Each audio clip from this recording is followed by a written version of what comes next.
ಆಕಾಶದಲ್ಲಿ ಸೂರ್ಯನನ್ನು ನೋಡಬೇಕು ಕಣ್ಣು ಶುದ್ಧಿಯಾಗುವುದಕ್ಕೋಸ್ಕರ. ದಾರಿಯಲ್ಲಿ ಹೋಗುವಾಗ ಶಿವ ದೇವಸ್ಥಾನ ಎಲ್ಲಿಯಾದರೂ ದೂರದಲ್ಲಿತ್ತು ಅಂತಾದರೆ ಸ್ವಲ್ಪ ದೂರವಾದರೂ ಪರವಾಗಿಲ್ಲ ಅಂತ ಅಲ್ಲಿ ಹೋಗಿ ಬರ್ತಾನೆ. ವಿಷ್ಣು ದೇವಸ್ಥಾನ ಸರಿಯಾದ ಮಾರ್ಗದಲ್ಲಿ ಸಿಕ್ಕಿದ್ರೂ ಕೂಡ ಸ್ವಲ್ಪ ದೂರ ಆದರೂ ಪರವಾಗಿಲ್ಲ ಅಂತ ಅದನ್ನು ತಪ್ಪಿಸಿಕೊಂಡು 4 ಕಿಲೋಮೀಟರ್ ಸುತ್ತಾಡಿಕೊಂಡು ಹೋಗ್ತಾನೆ. ಇಂಥ ಕಟ್ಟ ಶೈವ, ವಿಷ್ಣು ವಿರೋಧಿ ಎನಿಸಿದಂತಹ ಶೈವ. ಅವ ತೀರ್ಥಯಾತ್ರೆಗೆ ಸಾಗಿದ್ದಾನಂತೆ. ಹಾಗೆ ಹೋಗ್ತಾ ಇರುವಾಗ ಒಂದು ಅದ್ಭುತವಾದ ದೇವಸ್ಥಾನ ಸಿಕ್ಕಿತು. ಅಲ್ಲಿ ಶಿವ ಪೂಜೆ ಮಾಡುವುದೋ ಬಿಡುವುದೋ ಅನ್ನೋ ಸಮಸ್ಯೆ ಇವನಿಗೆ ಆಯಿತು. ಶಿವ ದೇವಸ್ಥಾನ ಸಿಕ್ಕಿದರೆ ಪೂಜೆ ಮಾಡದೆ ಮುಂದೆ ಹೋಗುವ ಹಾಗೇ ಇಲ್ಲ. ಇಲ್ಲೇನಾಗಿದೆ ಅಂದರೆ ಹರಿಹರೇಶ್ವರ ದೇವಸ್ಥಾನ, ಶರೀರದ ಅರ್ಧದಷ್ಟು ಹರ ಅರ್ಧದಷ್ಟು ಹರಿ, ಇದನ್ನು ಪೂಜೆ ಮಾಡುವುದೋ ಬಿಡುವುದೋ ಅಂತ ಸಮಸ್ಯೆ ಆಯಿತು. ಆದರೆ ಬುದ್ಧಿವಂತ ಆಲೋಚನೆ ಮಾಡಿದಂತೆ, ಅದಕ್ಕೆ ಮಧ್ಯದಲ್ಲಿ ಒಂದು ದಾರವನ್ನು ಬಿಟ್ಟು ನಿರಸ್ತ ಪರಾವಸುಹು ಅಂತ ಹೇಳಿದ. ಶಿವ ಇದು ಇಷ್ಟು ಇದಕ್ಕೆ ಸೀಮೆ, ಇದನ್ನು ದಾಟಿ ಆ ಕಡೆ ವಿಷ್ಣು ಈ ಕಡೆ ಶಿವ, ಅದರಿಂದ ವಿಷ್ಣುವಿಗೆ ಪೂಜೆ ಇಲ್ಲ, ಶಿವನಿಗೆ ಮಾತ್ರ ಪೂಜೆ ಅಂತೇಳಿ ಶಿವನ ಕಡೆಗೆ ಮುಖ ಮಾಡಿಕೊಂಡು ಪರಮೇಶ್ವರ ಪ್ರೀತ್ಯರ್ಥಂ ರುದ್ರ ಪೂಜಾಂ ಕರಿಷ್ಯೆ ಅಂತ ಸಂಕಲ್ಪ ಮಾಡಿಕೊಂಡು ಪೂಜೆ ಶುರು ಮಾಡಿದ. ರುದ್ರನಿಗೆ ಪೂಜೆ ಸಾಗಿತು. ಎಲ್ಲ ಪೂಜೆ ಮಾಡಬೇಕಾದರೆ ಅಲ್ಲಿ ವಿಷ್ಣುವಿನ ಕಡೆಗೆ ಚೂರೂ ತಾಗದೇ ಇರುವ ಹಾಗೆ ಜಾಗೃತ ವಹಿಸಿದ. ಅಭಿಷೇಕ ಮಾಡುವಾಗಲೂ ಆ ಕಡೆ ಹೋಗಬಾರ್ದು ಅಂತ ಭಾರಿ ಜಾಗ್ರತೆ. ನೈವೇದ್ಯ ಇಡಬೇಕಾದ್ರೆ ತೆಂಗಿನಕಾಯಿ ಹೊಡೆದು ಈ ಕಡೆ ಮುಖ ಮಾಡಿ ಇಟ್ಟ. ಯಾಕಂದರೆ ಆ ಕಡೆ ಇಟ್ಟರೆ ಅವನು ನೋಡಿದರೆ ಸಾಕು, ವಿಷ್ಣು ದೃಷ್ಟಿ ಇವ ಸ್ವೀಕರೋಮ್ಯ ಅಂತ ಹೇಳಿದವ. ನೋಡಿದ್ರೇನೆ ಸ್ವೀಕರಿಸಿ ಬಿಡ್ತಾನೆ, ಅವನ ಕಣ್ಣಿಗೂ ಕಾಣಿಸಬಾರ್ದು ಅಂತ ಈ ಕಡೆ ತಿರುಗಿಸಿಟ್ಟ. ಧೂಪಾರತಿ ಮಾಡಬೇಕಾದ್ರೆ ಜಾಗೃತೆಯಾಗಿ ಬತ್ತಿಯನ್ನು ಆ ಕಡೆ ಮೂಗಿಗೆ ಸೇರಿಸಿ ಅದು ಧೂಪ ಸಿಗದೇ ಇರುವ ಹಾಗೆ ಮಾಡಿದ. ದೀಪ ತೋರಿಸಬೇಕಾದ್ರೆ ಕಣ್ಣಿಗೆ ಬತ್ತಿಯನ್ನು ಇಟ್ಟ. ಹೀಗೆಲ್ಲ ಮಾಡಿ ಅಂತೂ ಶಿವನಿಗೇ ಪೂಜೆ ಮಾಡಿದೆ ಅಂತ ಸಂತೋಷದಿಂದ ಕೊನೆಯಲ್ಲಿ ರುದ್ರಾರ್ಪಣ ಮಸ್ತು ಅಂತ ಹೇಳಿದ, ಕೃಷ್ಣಾರ್ಪಣ ಮಸ್ತು ಅಂತ ಹೇಳಿ. ಇಷ್ಟು ಹೊತ್ತಿಗೆ ಕಣ್ಣು ಮುಚ್ಚಿ ಒಂದು ಸಲ ಕಣ್ಣು ತೆರೆದಾಗ ಅವನು ಅಬ್ಬರಿಸುವ ಹಾಗೆ ಆಯ್ತಂತೆ. ನೀನು ಯಾಕೆ ಬಂದಿ ಅಂತ ಕೇಳುವ ಹಾಗೆ ಆಯ್ತಂತೆ. ಯಾಕಂದರೆ ವಿಷ್ಣು ಪ್ರತ್ಯಕ್ಷ ಆಗಿ ಹೋಗಿದ್ದ. ಅವನು ಆಶ್ಚರ್ಯ ಕೇಳ್ತಾನೆ, ನೀನು ಯಾಕೆ ಬಂದಿ ಅಂತ. ವಿಷ್ಣು ಹೇಳ್ತಾನೆ, ನಾನು ಬರದೆ ಇನ್ಯಾರು ಬರಬೇಕು ನಿಂಗೆ, ನಿನ್ನಂಥ ಭಕ್ತರು ಇನ್ನೆಲ್ಲಿ ಸಿಗಬೇಕು.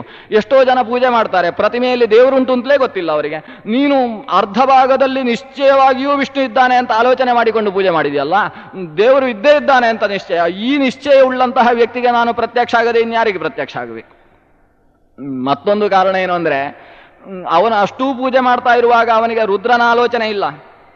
ಎಲ್ಲಿ ವಿಷ್ಣುವಿಗೆ ಹೋಗುತ್ತೋ, ಮೊದಲಿಂದ ಕೊನೆಯ ತನಕವೂ ಕೂಡ ಆಲೋಚನೆ ಅಷ್ಟೇ. ಪರಮೇಶ್ವರ ಪ್ರೇರಣೆಯ ಪರಮೇಶ್ವರ ಪ್ರೀತ್ಯರ್ಥಂ ಅಂತ ಹೇಳುವಾಗಲೂ ಕೂಡ ಎಲ್ಲಿ ನಾನು ಪೂಜೆ ಮಾಡಿದ ಪೂಜೆಯನ್ನು ವಿಷ್ಣು ತೆಗೊಳ್ತಾನೋ. ಅಭಿಷೇಕ ಮಾಡುವಾಗ ಜಾಗ್ರತೆ ಮಾಡುವುದು, ವಿಷ್ಣುವಿಗೆ ಎಲ್ಲಿ ತಾಗಿಬಿಡುತ್ತೋ. ರುದ್ರ ತಲೆಯಲ್ಲಿ ಇಲ್ವೇ ಇಲ್ಲ, ಪೂರ್ತಿ ವಿಷ್ಣುವನ್ನೇ ಆಲೋಚನೆ ಮಾಡಿಕೊಂಡು ನೈವೇದ್ಯ ಧೂಪ ದೀಪ ಎಲ್ಲ ಆಲೋಚನೆಯೂ ವಿಷ್ಣುವಿನ ಬಗ್ಗೆ. ಎಲ್ಲಿ ವಿಷ್ಣುವಿಗೆ ಹೋಗಿಬಿಡುತ್ತೋ, ಇಷ್ಟು ಬೇರೆ ಯಾವ ಆಲೋಚನೆಯೂ ಇಲ್ಲದೆ ವಿಷ್ಣುವನ್ನೇ ಧ್ಯಾನಿಸಿಕೊಂಡು ಪೂಜೆ ಮಾಡಿದಂತಹ ನಿನಗೆ ನಾನು ಪ್ರತ್ಯಕ್ಷ ಆಗದೆ ಇನ್ಯಾರು ಪ್ರತ್ಯಕ್ಷ ಆಗಬೇಕು. ಅಷ್ಟು ಹೊತ್ತಿಗೆ ಅವ ಒಂದು ಶ್ಲೋಕದಿಂದ ಅವನನ್ನು ಸ್ತೋತ್ರ ಮಾಡ್ತಾನೆ. ಅವನಿಗೊಂದು ತತ್ವಜ್ಞಾನ ಆಗುತ್ತೆ. ವಿಷ್ಣುವನ್ನು ಧ್ಯಾನಿಸಿ ಶಿವನನ್ನು ಪೂಜೆ ಮಾಡಿದೆ, ಶಿವನನ್ನು ಪೂಜೆ ಮಾಡಿದರೂ ವಿಷ್ಣು ಬರ್ತಾನೆ. ಇವನು ಶಿವನನ್ನು ಪೂಜೆ ಮಾಡಿದ್ದು ನಾನು ಬರಬಾರ್ದು ಅಂತ ದೂರ ನಿಲ್ಲೋದಿಲ್ಲ. ಇವರಲ್ಲಿ ಒಂದು ಎಂಥ ತಾದಾತ್ಮ್ಯ ಇದೆ ಅಂತ ಆಲೋಚನೆ ಮಾಡಿ ಒಂದು ಸ್ತೋತ್ರ ಮಾಡ್ತಾನೆ.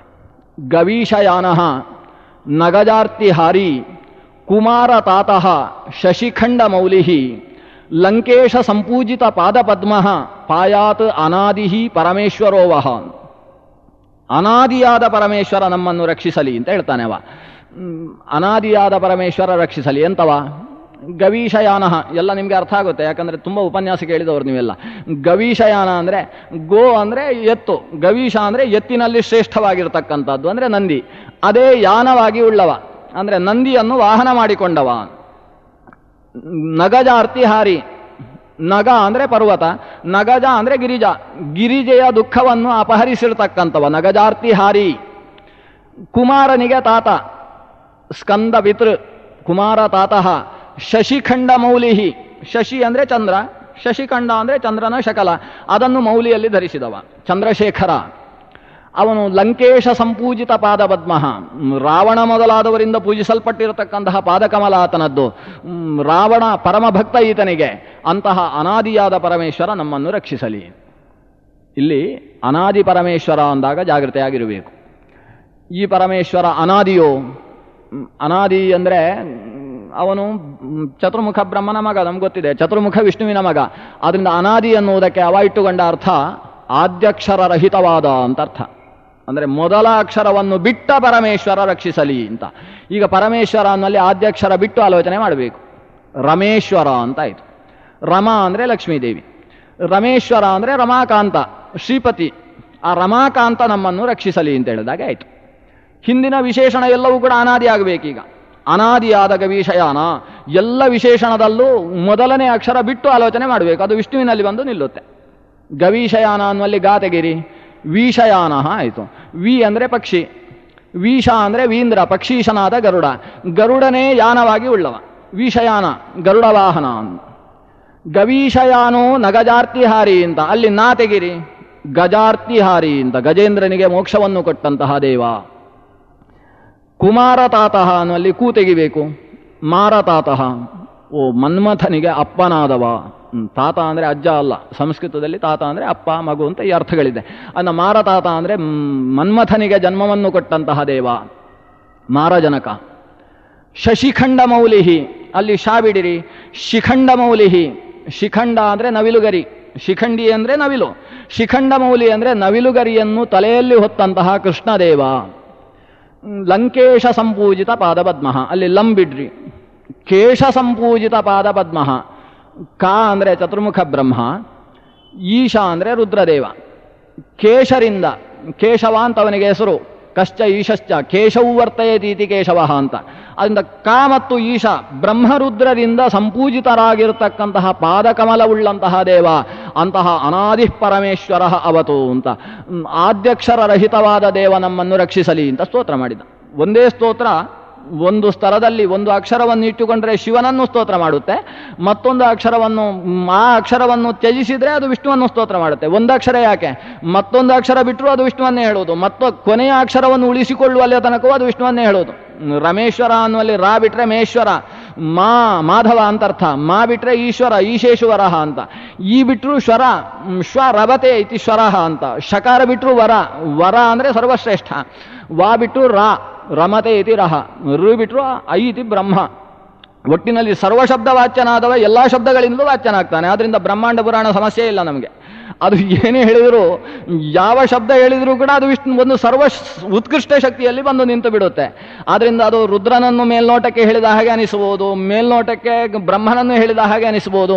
ಹೇಗೆ ಹೇಳಿದರೂ ಸಿದ್ಧಾಂತದ ಗಾಢವಾದ ನಂಬಿಕೆ, ಗಾಢವಾದಂತಹ ದಾರ್ಢ್ಯ ಇತ್ತು ಅಂತಾದರೆ ಅವರಿಗೆ ಪುರಾಣ ಅಡ್ಡದಾರಿಯನ್ನು ತಪ್ಪಿಸುವುದು ಸಾಧ್ಯವೇ ಇಲ್ಲ. ಅದು ಮೇಲ್ನೋಟಕ್ಕೆ ಸ್ವರ್ಗಕ್ಕೆ ಕರ್ಕೊಂಡು ಹೋಗಬಹುದು, ಆದರೆ ಸರಿಯಾದ ಮಾರ್ಗದಲ್ಲಿ ಅದು ಮೋಕ್ಷಕ್ಕೇ ಸಾಗುತ್ತೆ. ಆ ಮಾರ್ಗವನ್ನು ತಿಳಿದ ವ್ಯಕ್ತಿಗೆ ಅದು ಸ್ವರ್ಗಕ್ಕಾಗಲಿ ನಿತ್ಯ ನಿರೇಯಕ್ಕಾಗಲಿ ಕರ್ಕೊಂಡು ಹೋಗುವುದಕ್ಕೆ ಸಾಧ್ಯವೇ ಇಲ್ಲ. ಯಾಕಂದರೆ ವ್ಯಾಸರಹಿ ರಚಿತವಾದಂತಹ ಪುರಾಣ. ಈ ವಾಕ್ಯ ಮೇಲ್ನೋಟಕ್ಕೆ ಶಿವನೇ ಸರ್ವೋತ್ಕೃಷ್ಟ ಅಂತ ವಿಷ್ಣುಗಳು ಸ್ತೋತ್ರ ಮಾಡಿದ ಹಾಗೆ ಅನ್ನಿಸಿದರೂ, ಬ್ರಹ್ಮಾಂಡ ಪುರಾಣದ ಪರಿಧಿಯಲ್ಲಿ ಎಲ್ಲ ಕಡೆಗೂ ಇರತಕ್ಕಂತಹ ಒಂದು ಶಕ್ತಿ ಅನ್ನುವ ಭಾವದ ಸ್ತೋತ್ರ ಇದೆ. ಆದ್ದರಿಂದ ಭಗವಂತ ತನ್ನನ್ನು ತಾನು ಸ್ತೋತ್ರ ಮಾಡಿಕೊಂಡ ಹಾಗೆ ಭಾಗವತದಲ್ಲೇ ಬರುತ್ತೆ, ತನ್ನನ್ನು ಆತ್ಮಾನಂ ದಧ್ಯವು ಅಂತ. ಭಗವಂತ ತನ್ನನ್ನು ತಾನು ಧ್ಯಾನ ಮಾಡಿಕೊಂಡ. ರಾಮೇಶ್ವರದಲ್ಲಿ ಶಿವನನ್ನು ಪ್ರತಿಷ್ಠೆ ಮಾಡಿ ಅದರಲ್ಲಿ ತನ್ನನ್ನು ತಾನು ಆರಾಧಿಸಿಕೊಂಡ.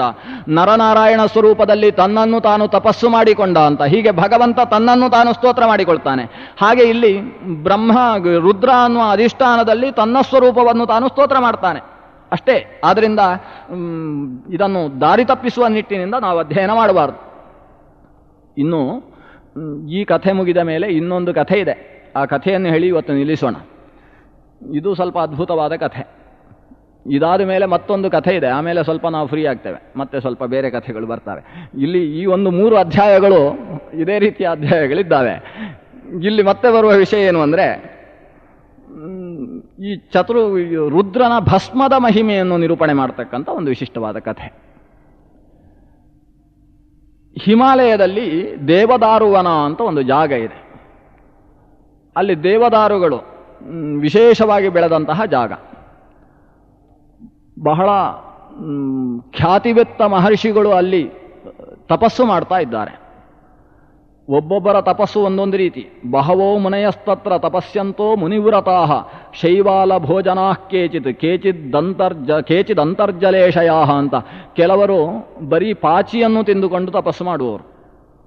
ಅಂದರೆ ನೆಲದಲ್ಲಿ ಬೆಳೆದದ್ದು ಯಾವುದೂ ಆಗುವುದಲ್ಲ, ನೀರಿನಲ್ಲಿ ಬೆಳೆದಂತಹ ಪಾಚಿಯನ್ನು, ಅದು ಒಂದು ಸಸ್ಯವೇ ಅಲ್ವೇ, ಆದ್ದರಿಂದ ಆ ಶೈವಾಲವನ್ನು ಭೋಜನ ಮಾಡಿಕೊಂಡು ತಪಸ್ಸು ಮಾಡುವವರು ಕೆಲವರು. ಇನ್ನು ಕೆಲವರು ನೀರಿನಲ್ಲಿದ್ದದ್ದನ್ನು ತಿನ್ನುವುದೂ ಅಲ್ಲ, ನೀರಲ್ಲಿ ಕುಳಿತೇ ತಪಸ್ಸು, ನೀರಿನಿಂದ ಮೇಲೆ ಬರಲಿಕ್ಕೆ ಇಲ್ಲ. ಕೇಚಿತ್ ಅಂತರ್ಜಲೇಶಯಾ, ನೀರಿನ ಒಳಗೇ ಕುಳಿತು ತಪಸ್ಸು ಮಾಡತಕ್ಕಂಥವ್ರು. ಮಧ್ವ ಸರೋವರದಲ್ಲಿ ತಪಸ್ಸು ಮಾಡಿದ ಹಾಗೆ ನೀರಿನಲ್ಲೇ ಕಂಠಮಟ್ಟ ನೀರಿನಲ್ಲೇ ಕುಳಿತು ತಪಸ್ಸು ಮಾಡತಕ್ಕಂಥದ್ದು. ಇನ್ನು ಕೆಲವರು ಕೇಚಿದ್ ಅಭ್ರಾವಕಾಶಾಹ ಅಂತ ನೆಲವನ್ನು ಮುಟ್ಟುವುದಿಲ್ಲ, ಆಕಾಶದಲ್ಲೇ. ಇವರು ಕೆಲವರು ನೆಲದಲ್ಲಿ ಕೂತ್ಕೊಳ್ತಾರೆ, ಆದರೆ ನೀರಿನಲ್ಲಿದ್ದದ್ದನ್ನೇ ತಿಂದು ತಪಸ್ಸು ಮಾಡುವುದು. ಕೆಲವರು ನೆಲವನ್ನು ಮುಟ್ಟುವುದಿಲ್ಲ, ನೀರಲ್ಲೇ ಕುಳಿತು ತಪಸ್ಸು. ಇನ್ನು ಕೆಲವರು ನೀರು ಮುಟ್ಟುವುದಿಲ್ಲ, ನೆಲವು ಮುಟ್ಟುವುದಿಲ್ಲ, ಆಕಾಶದಲ್ಲಿ ಕುಳಿತು ತಪಸ್ಸಂತೆ. ಅದು ಹೇಗಾಗುತ್ತೆ? ವಿಮಾನದಲ್ಲಿ ಕೂತು ತಪಸ್ಸು ಮಾಡಿದ್ರು ಅಂದರೆ ಪಾದಾಂಗುಷ್ಠಾಗ್ರಾಧಿ ಅಧಿಷ್ಠಿತಾಹ ಅಂತ ಹೇಳ್ತಾರೆ. ಸ್ವಲ್ಪ ಭೂಮಿಯನ್ನು ಮುಟ್ಟಿದ್ದಾರೆ, ಸ್ವಲ್ಪ ಮುಟ್ಟಿದ್ರೆ ಮುಟ್ಟಲಿಲ್ಲ ಅಂತ ಹೇಳ್ಬೋದು. ಎಷ್ಟೋ ಜನ ಅವನು ನಿರ್ಧನ, ಅವನಲ್ಲಿ ದುಡ್ಡಿಲ್ಲ ಅಂತ ಹೇಳುವುದಿಲ್ಲ. ಒಂದು 5 ಪೈಸೆ 10 ಪೈಸೆ ಆದರೂ ಇರುತ್ತೆ ಅವನ ಹತ್ರ. 10 ಪೈಸೆ ಇದ್ರೂ ಕೂಡ ಅಲ್ಪಧನನನ್ನು ನಿರ್ಧನ ಅಂತ ಹೇಳುವ ಹಾಗೆ ಸ್ವಲ್ಪವೇ ಸ್ವಲ್ಪ ನೆಲವನ್ನು ಮುಟ್ಟಿದ್ರೆ ಅವನು ನೆಲವನ್ನೇ ಮುಟ್ಟೋಲ್ಲ ಅಂತ ಹೇಳಿದ ಹಾಗೆ. ಇಲ್ಲಿ ಅಷ್ಟೇ ಹೇಳಿದ್ದು, ಕೇಚಿದ್ ಅಭ್ರಾವಕಾಶಾಸ್ತು ಪಾದಾಂಗುಷ್ಠಾಗ್ರಾಧಿಷ್ಠಿತಾಹ ಅಂತ. ಪಾದದಲ್ಲೂ ನೆಲದಲ್ಲಿ ನಿಂತದ್ದಲ್ಲ, ಒಂದು ಕಾಲಲ್ಲಿ ನಿಂತದ್ದು ಅಲ್ಲ, ಒಂದು ಕಾಲಿನ ಪಾದದ ಅಂಗುಷ್ಠದಲ್ಲೂ ನಿಂತದ್ದು ಅಲ್ಲ, ಆ ಅಂಗುಷ್ಠದ ಅಗ್ರದಲ್ಲಿ ನಿಂತದ್ದಂತೆ. ಪಾದದ ಅಂಗುಷ್ಠದ ತುದಿಯಲ್ಲಿ ನೆಲಕ್ಕೆ ತಾಗಿದೆಯೋ ಇಲ್ಲೋ ಅನ್ನೋ ಸ್ಥಿತಿಯಲ್ಲಿ ಪೂರ್ತಿ ಆಕಾಶದಲ್ಲಿ ತನ್ನನ್ನು ನಿಲ್ಲಿಸಿಕೊಂಡು ತಪಸ್ಸು ಮಾಡ್ತಕ್ಕಂಥವರು ಕೆಲವರು. ಇನ್ನು ಕೆಲವರು ದಂತೋಲೂಖಾಲಿನ ಭಾರಿ ಉದ್ದ ಇದೆ, ಅಂತೂ ಹೇಗೇಗೋ ತಪಸ್ಸು ಮಾಡಿದ್ರು ಅಂತ ಇಟ್ಟುಕೊಳ್ಳುವ. ಭಾರಿ ಕಠೋರವಾದ ಕಠಿಣವಾದ ತಪಶ್ಚರ್ಯೆಯನ್ನು ಮಾಡ್ತಾ ಇರತಕ್ಕಂಥ ಜಾಗ ದೇವದಾರು ವನ. ಈ ವನದಲ್ಲಿ ಇವರು ತಪಸ್ಸು ಮಾಡ್ತಾ ಇದ್ದರೆ ರುದ್ರದೇವರಿಗೆ ಇವರನ್ನು ಅನುಗ್ರಹಿಸಬೇಕು ಅಂತ ಮನಸ್ಸಾಯಿತು. ಅನುಗ್ರಹಿಸುವುದಕ್ಕೋಸ್ಕರ ಬಂದ ಆಕಾರ ಮಾತ್ರ ಬಹಳ ವಿಚಿತ್ರವಾದ ಆಕಾರ. ಏನು, ಮೈಯಲ್ಲಿ ಸ್ವಲ್ಪವೂ ಬಟ್ಟೆ ಇಲ್ಲ, ಭಸ್ಮ ಪಾಂಡುರ ದಿಗ್ಧಾಂಗ ನಗ್ನ ವಿಕೃತ ಲಕ್ಷಣ, ವಿಚಿತ್ರವಾದ ಸ್ವರೂಪ. ಕೈಯಲ್ಲಿ ಒಂದು ಕೊಳ್ಳಿಯನ್ನು ಹಿಡ್ಕೊಂಡು, ಮೈಯಲ್ಲಿ ಕಿಂಚಿತ್ತೂ ಬಟ್ಟೆ ಇಲ್ಲದೆ ಭಸ್ಮವನ್ನೆಲ್ಲ ಮೈ ಮೇಲೆ ಯದ್ವಾ ತದ್ವಾ ಲೇಪಿಸಿಕೊಂಡು, ಅದು ಸರಿಯಾಗಿ ಇಲ್ಲಿ 3 ಇಲ್ಲಿ 3 ಅಲ್ಲಿ 3 ಅಂತ ಆ ರೀತಿ ಅಲ್ಲ, ಯದ್ವಾ ತದ್ವಾ ಮೈ ಮೇಲೆ ಭಸ್ಮ ಪಾಂಡುರ ದಿಗ್ಧಾಂಗ ಅಂತ ಎಲ್ಲ ಕಡೆ ವಿಕೃತವಾಗಿ ಸೇರಿಸಿಕೊಂಡು, ಹಲ್ಲಿನ ಮೇಲೆಯೂ ಕೂಡ ಕೆಲವು ಕಡೆ ಭಸ್ಮ, ತಲೆಯಲ್ಲಿ ಜಟಾಜೂಟದ ಮೇಲೆಯೂ ಕೂಡ ಭಸ್ಮ, ಎಲ್ಲ ಕಡೆಗೂ ಭಸ್ಮವನ್ನು ಹಾಕಿಕೊಂಡು ವಿಚಿತ್ರ ಸ್ವರೂಪದಿಂದ ಮುಂದೆ ಬರ್ತಾನೆ. ಇಲ್ಲಿಗೆ ಬರಬೇಕಾದರೆ ತನ್ನ ಪತ್ನಿಯಾದ ಪಾರ್ವತಿಯನ್ನೂ ಕರ್ಕೊಂಡು ಬಂದಿದ್ದಾನೆ. ಆಕೆಗೆ ಬರೀ ಆ ಕಾಡಿನಲ್ಲಿ ಸಿಗುವ ಬರೀ ನಾನಾ ರೀತಿಯ ಪರ್ಣಗಳು ಮತ್ತು ಹುಲ್ಲುಗಳು, ಅದನ್ನು ಮೈ ಮೇಲೆ ಎಲ್ಲೆಲ್ಲಿ ಬೇಕೋ ಅಲ್ಲಲ್ಲಿ ಸ್ವಲ್ಪ ಅಂಟಿಸಿದ್ದು ಮಾತ್ರ, ಅದು ಅಷ್ಟೇ. ತೃಣಾಭರಣ ಭೂಷಿತ ಭಾರ್ಯಾಕೃತ ತಥಾರೂಪ ಅಂತ ಬರೀ ತೃಣಾದಿಗಳನ್ನು ಮೈ ಮೇಲೆ ಹೊದಿಸಿಕೊಂಡು ಪತ್ನಿಯನ್ನು ಕರ್ಕೊಂಡು ಬಂದಿದ್ದಾನೆ. ತಾನಂತೂ ದಿಗಂಬರನಾಗಿ ಕಾಣಿಸಿಕೊಂಡಿದ್ದಾನೆ. ಅಲ್ಲಿ ಬಂದು ಏನು ಮಾಡ್ದ, ಇವರೆಲ್ಲ ಕೆಲವರು ನೀರಿನಲ್ಲಿದ್ದಾರೆ, ಕೆಲವರು ಬರೀ ಕಾಲಲ್ಲಿ ಹಾಗೆ ನಿಂತುಕೊಂಡಿದ್ದಾರೆ, ಎಲ್ಲರೂ ಭಾರಿ ತಪಸ್ಸಿನಲ್ಲಿದ್ದಾರೆ. ಅವರನ್ನೆಲ್ಲ ತಪಸ್ಸಿನಿಂದ ಎಬ್ಬಿಸಿದ. ಎಬ್ಬಿಸುವುದಕ್ಕೇನು ಮಾಡಿದ ಅಂದರೆ, ಕ್ವಚಿತ್ಸ ಹಸತೆ ರೌದ್ರಂ ಕದಾಚಿತ್ ಗಾಯತಿ ವಿಸ್ಮಿತ, ಭಾರೀ ಹಾಡುವುದು, ಒಂದು ಸಲ ಭಾರಿ ಜೋರಾಗಿ ಹಾಡುವುದು, ಇನ್ನೊಂದು ಕಡೆ ರುದ್ರಾಕಾರದಿಂದ ನಗುವುದು, ವಿಕಟಾಟ್ಟಹಾಸವನ್ನು ಮಾಡುವುದು. ಈ ನಗುವುದು, ಹಾಡುವುದು, ಅಳುವುದು, ಇಂಥ ನಾನಾ ರೀತಿಯ ಕೆಲಸಗಳು. ಅದರ ಜೊತೆಗೆ ಇಷ್ಟೆಲ್ಲ ಮಾಡಿ ಅವರನ್ನು ಎಬ್ಬಿಸಿದ ತಪಸ್ಸಿನಿಂದ. ಎಬ್ಬಿಸಿ ಅಲ್ಲಿ ಆ ಋಷಿಗಳ ಆಶ್ರಮ ಇದೆ, ಇವರು ಇಷ್ಟೆಲ್ಲ ತಪಸ್ಸು ಮಾಡ್ತಾ ಇದ್ದಾರೆ, ಅವರ ಪತ್ನಿಯರು ಮನೆಯಲ್ಲಿ ಅಡಿಗೆ ಮಾಡ್ತಾರೆ, ಅವರೇನು ತಪಸ್ಸು ಮಾಡ್ತಾ ಇಲ್ಲ. ಅವರ ಆಶ್ರಮಗಳಿಗೆಲ್ಲ ಹೋಗುವುದಕ್ಕೆ ಶುರು ಮಾಡಿದ. ಹೋಗಿ ಕ್ವಚಿನ್ ನೃತ್ಯತಿ ಶೃಂಗಾರಿ, ಶೃಂಗಾರದ ನಾನಾ ರೀತಿಯ ನೃತ್ಯಗಳನ್ನು ಮಾಡಿದ. ಬಂದು ನನಗೆ ಭಿಕ್ಷಾಂದೇಹಿ ಅಂತ ಕೇಳುವುದಕ್ಕೆ ಶುರು ಮಾಡಿದ. ಯಾಚತೇಚ ಪುನಃ ಪುನಃ. ಇವರೆಲ್ಲ ನೋಡಿದರು, ವಿಚಿತ್ರ ಸ್ವರೂಪ, ಏನೋ ಅವರಿಗೆ ಬಹಳ ವಿಚಿತ್ರ ಇದ್ದಾನಲ್ಲ ಅಂತ ಅನಿಸಿತು. ಇವನೇನೋ ಶೃಂಗಾರ ನೃತ್ಯವನ್ನು ಮಾಡುವುದಕ್ಕೆ ಶುರು ಮಾಡಿದರು. ಅವರ ಜೊತೆಗೆ ಇವರು ಸೇರಿಕೊಂಡ್ರಂತೆ. ಆ ಋಷಿ ಪತ್ನಿಯರೆಲ್ಲ ಶಿವನ ಜೊತೆಗೆ ಮೋಹಿತರಾಗಿ ಸೇರಿಕೊಂಡ್ರು. ತಮ್ಮ ಮೇಲೆ ಬಟ್ಟೆ ಇದೆಯೋ ಇಲ್ಲೋ ಅಂತ ಆಲೋಚನೆ ಮಾಡದೆ ವಿಶಿಷ್ಟವಾದ ಮೋಹದಲ್ಲಿ ಆ ಶಿವನ ಜೊತೆಗೆ ತಾವೂ ನೃತ್ಯ ಮಾಡುವುದಕ್ಕೆ ಶುರು ಮಾಡಿದರು. ಋಷಿಗಳಿಗೆಲ್ಲ ಕಣ್ಣು ಕೆಂಪಾಯಿತು.